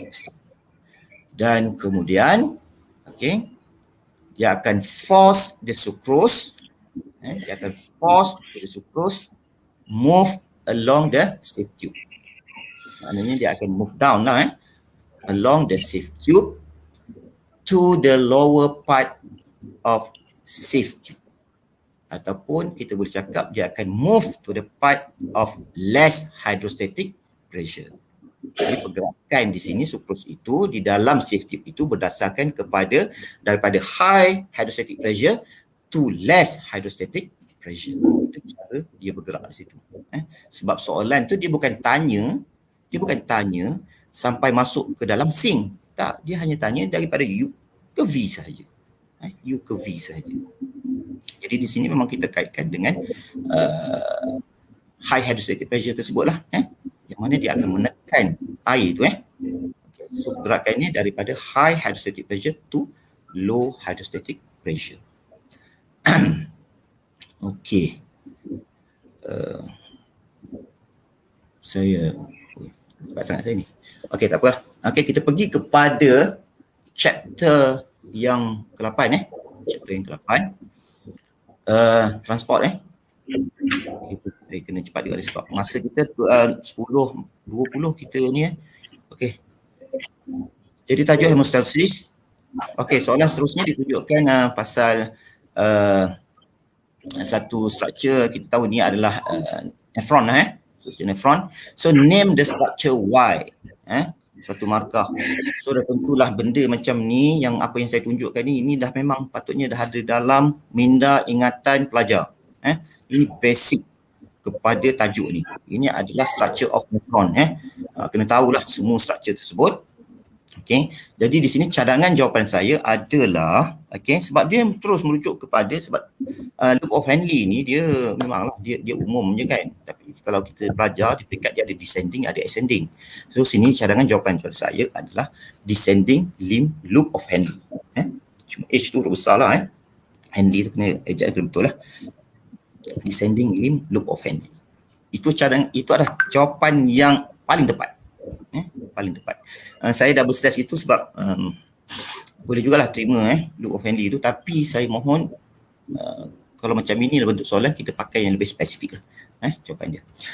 Okey, kemudian kita pergi kepada soalan B seterusnya, explain the counter current multiplier mechanism. Counter current multiplier mechanism. Jadi dah tentu juga sekali lagi pelajar kena recall pada gambar rajah ni. Dan sebenarnya kita lebih bila sebut saja counter current multiplier mechanism ni kita memang fokus kepada loop of Henle tu. Mana loop of Henle ni dia ada descending link, dia ada ascending link. So saya terus pergi kepada cadangan jawapan. Masa sangat mencemburui kita ni. Ini adalah cadangan jawapan. Explain the counter current multiplier mechanism. Dia bukan tanya definition. Kalau sebab saya tengok ada pelajar main jawab, dia beritahu dari segi fluid flow, fluid concentration. Kalau itu jawapannya itu merujuk kepada takrifan apa itu counter current multiplier. Sekarang ni dia nak mechanism. Jadi cadangan jawapan saya yang pertama, poin yang pertama sebab saya cakap tadi bila sebut counter current multiplier mechanism ni dia merujuk kepada loop of Henle.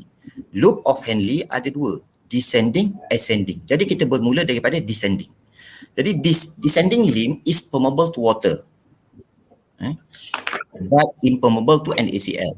Mengapa dia permeable? Sebab dia ada water channel yang kita panggil sebagai aquaporin. Jadi di sini water akan diffuse out from filtrate to the interstitial fluid. Masuk so dia akan keluar pergi ke interstitial fluid secara osmosis air kan, osmosis lah.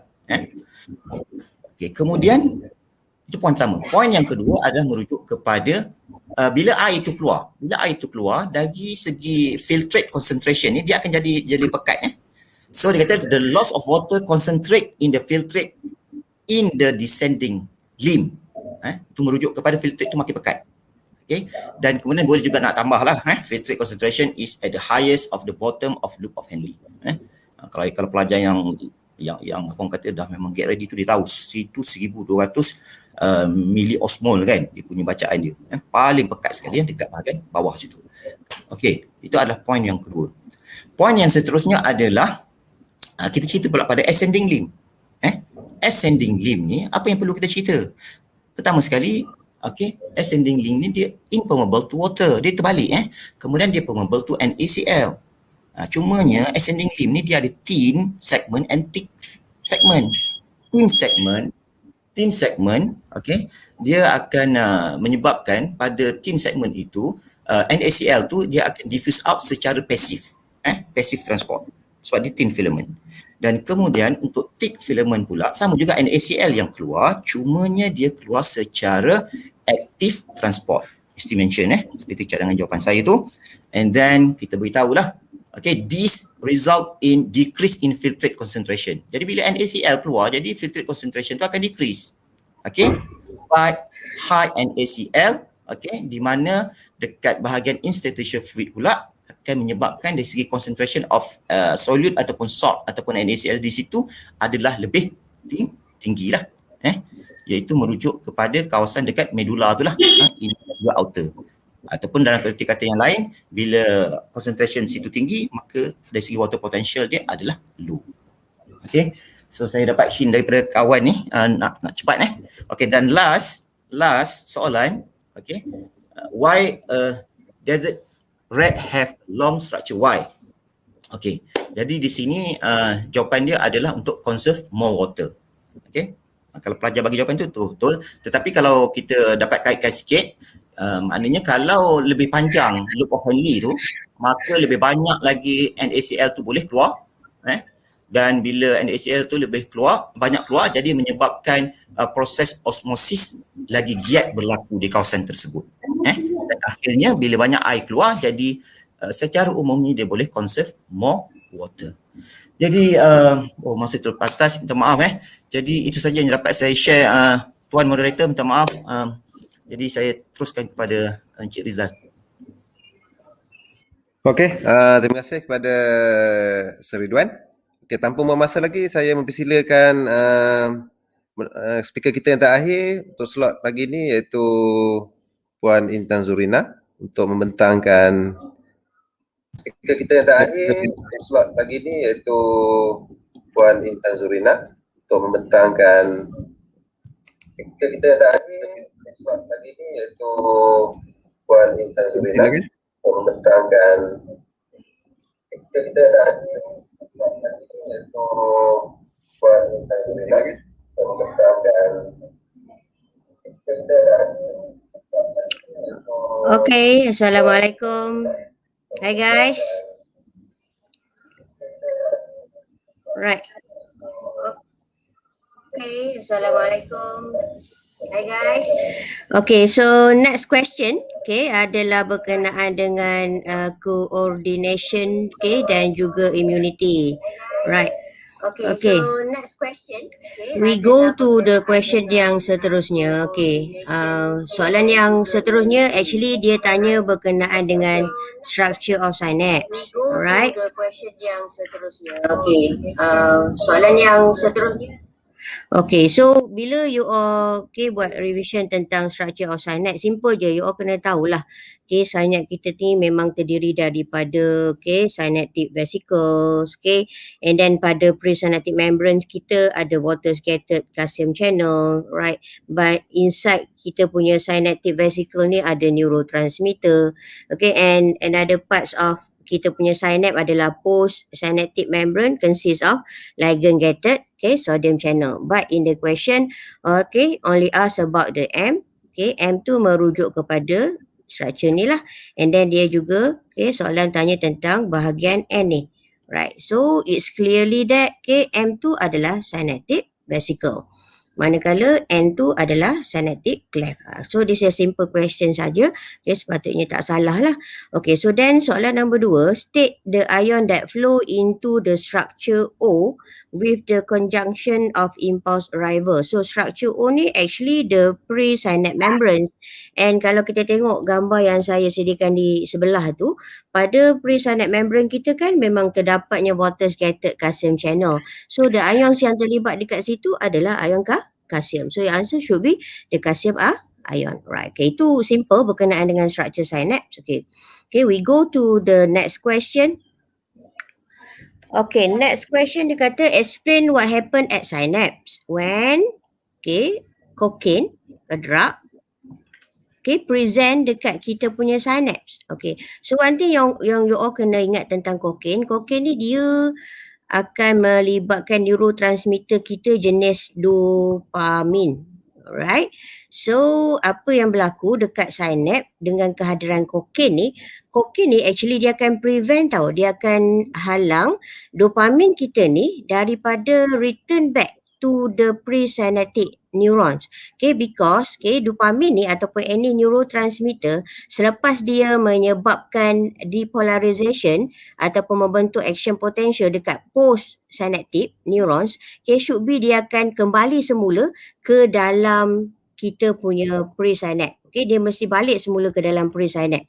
Tapi malangnya dengan kehadiran kokain, kita punya dopamin ni dia tak boleh nak return back ke dalam presynaptic neuron. So apa kesan dia kepada kita punya synapse dengan kehadiran dopamin yang berterusan ni, dopamin ni yang dia akan menyebabkan post-synapse kita akan mengalami depolarization again and again and again. Means the repetition of depolarization. Alright, so in other words you can say that post-synaptic kita akan mengalami overstimulation. So kalau di situ dua markah, markah pertama you all mention tentang kokain ni dia prevent dopamine from return back to the presynaptic neuron, dan markah yang kedua is about kesan dia menyebabkan overstimulation ataupun depolarization of postsynaptic neuron occur repeatedly. Okay, right. So itu tentang kesan kokain dekat synapse kita.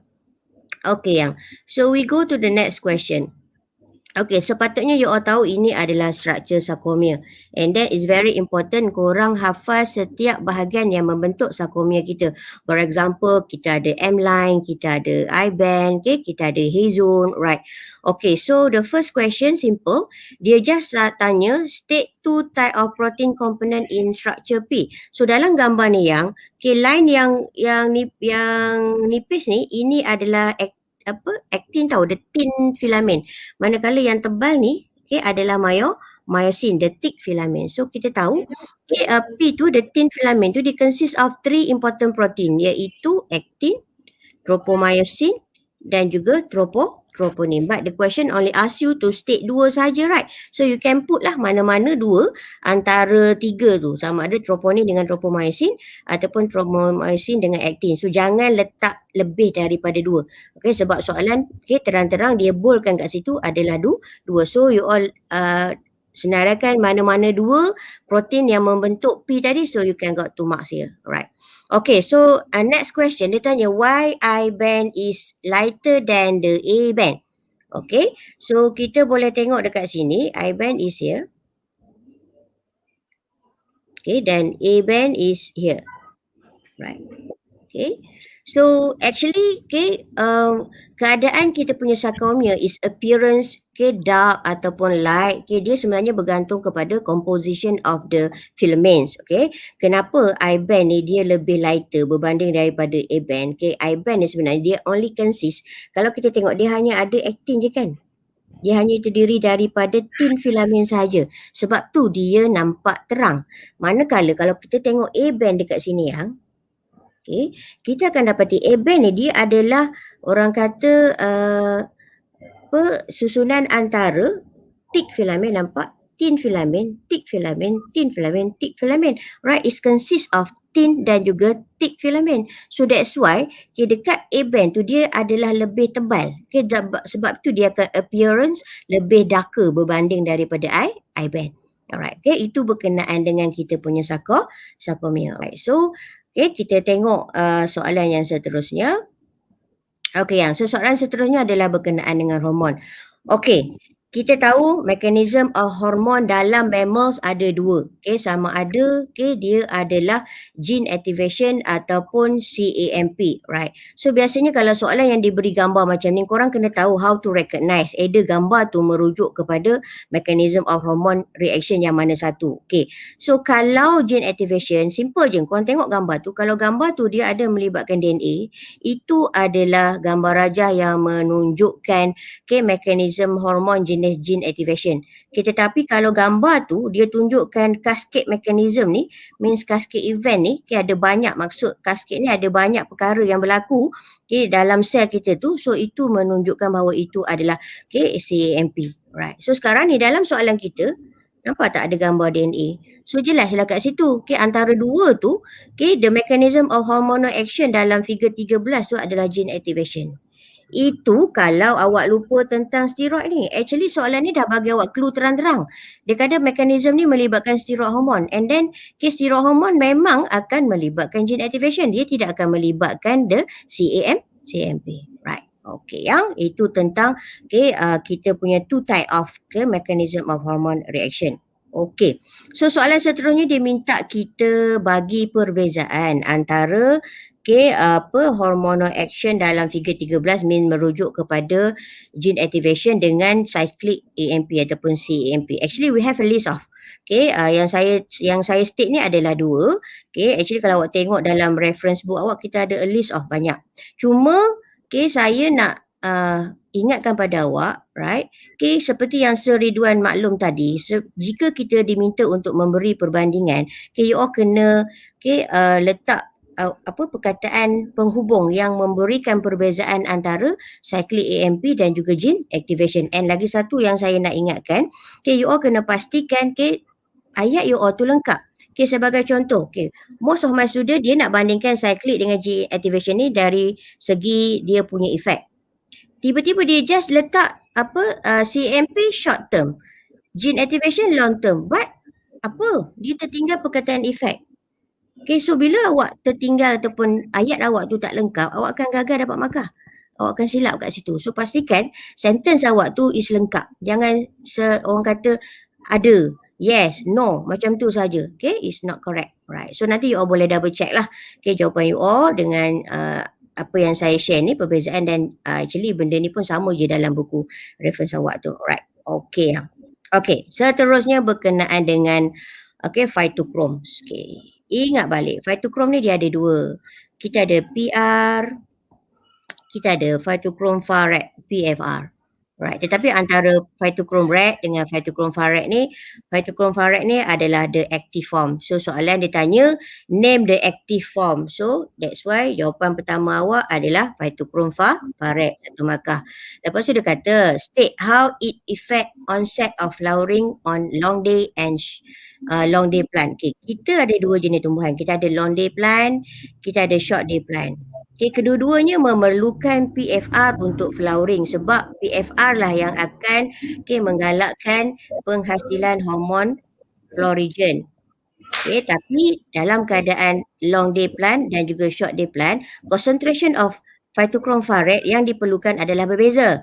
For example, kalau dalam long day plant dia memerlukan high concentration of phytochrome far red, barulah florigen tu boleh dihasilkan dan boleh induce flowering.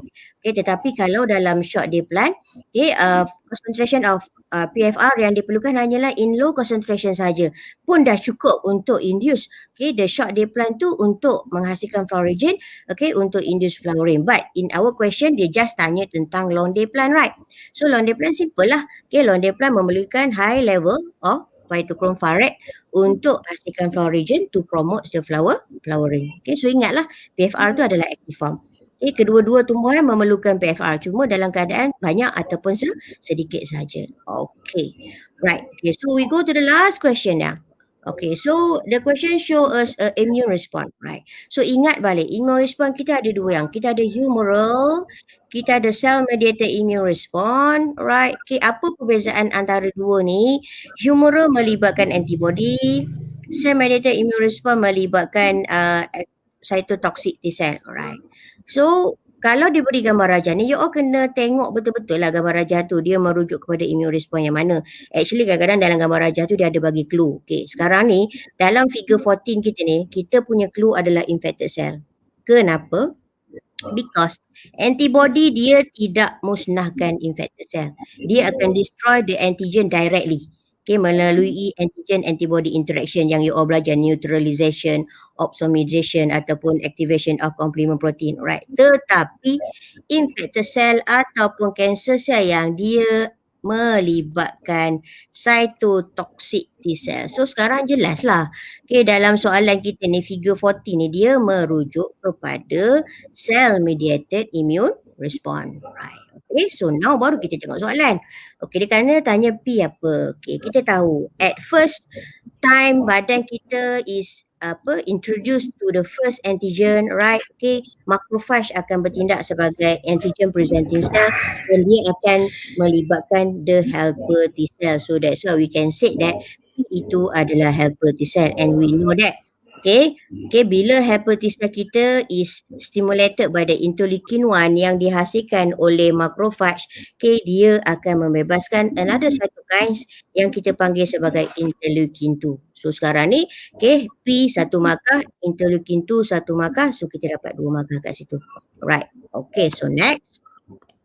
Okay, dia suruh kita describe apa yang berlaku dekat stage 2 ni, kat sini je.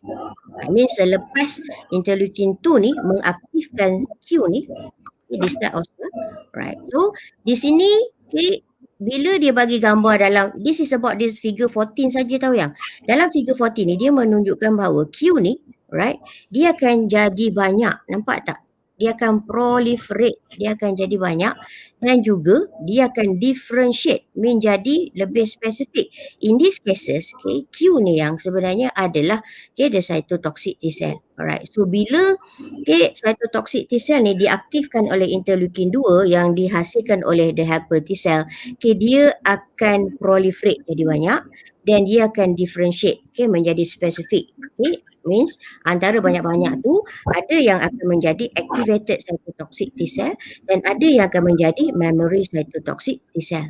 Alright, so in these cases, okay, the cytotoxic T cell ni lah yang akan destroykan the infected cell, okay, the active cytotoxic T cell tu. So we can say that dekat stage 2 tu, okay, apa yang berlaku, kita punya cytotoxic T cell dia akan proliferate dan juga differentiate tu marks dekat situ. Alright, okay, so next question, sorry. The last one dia tanya what is the effect of Y on Q.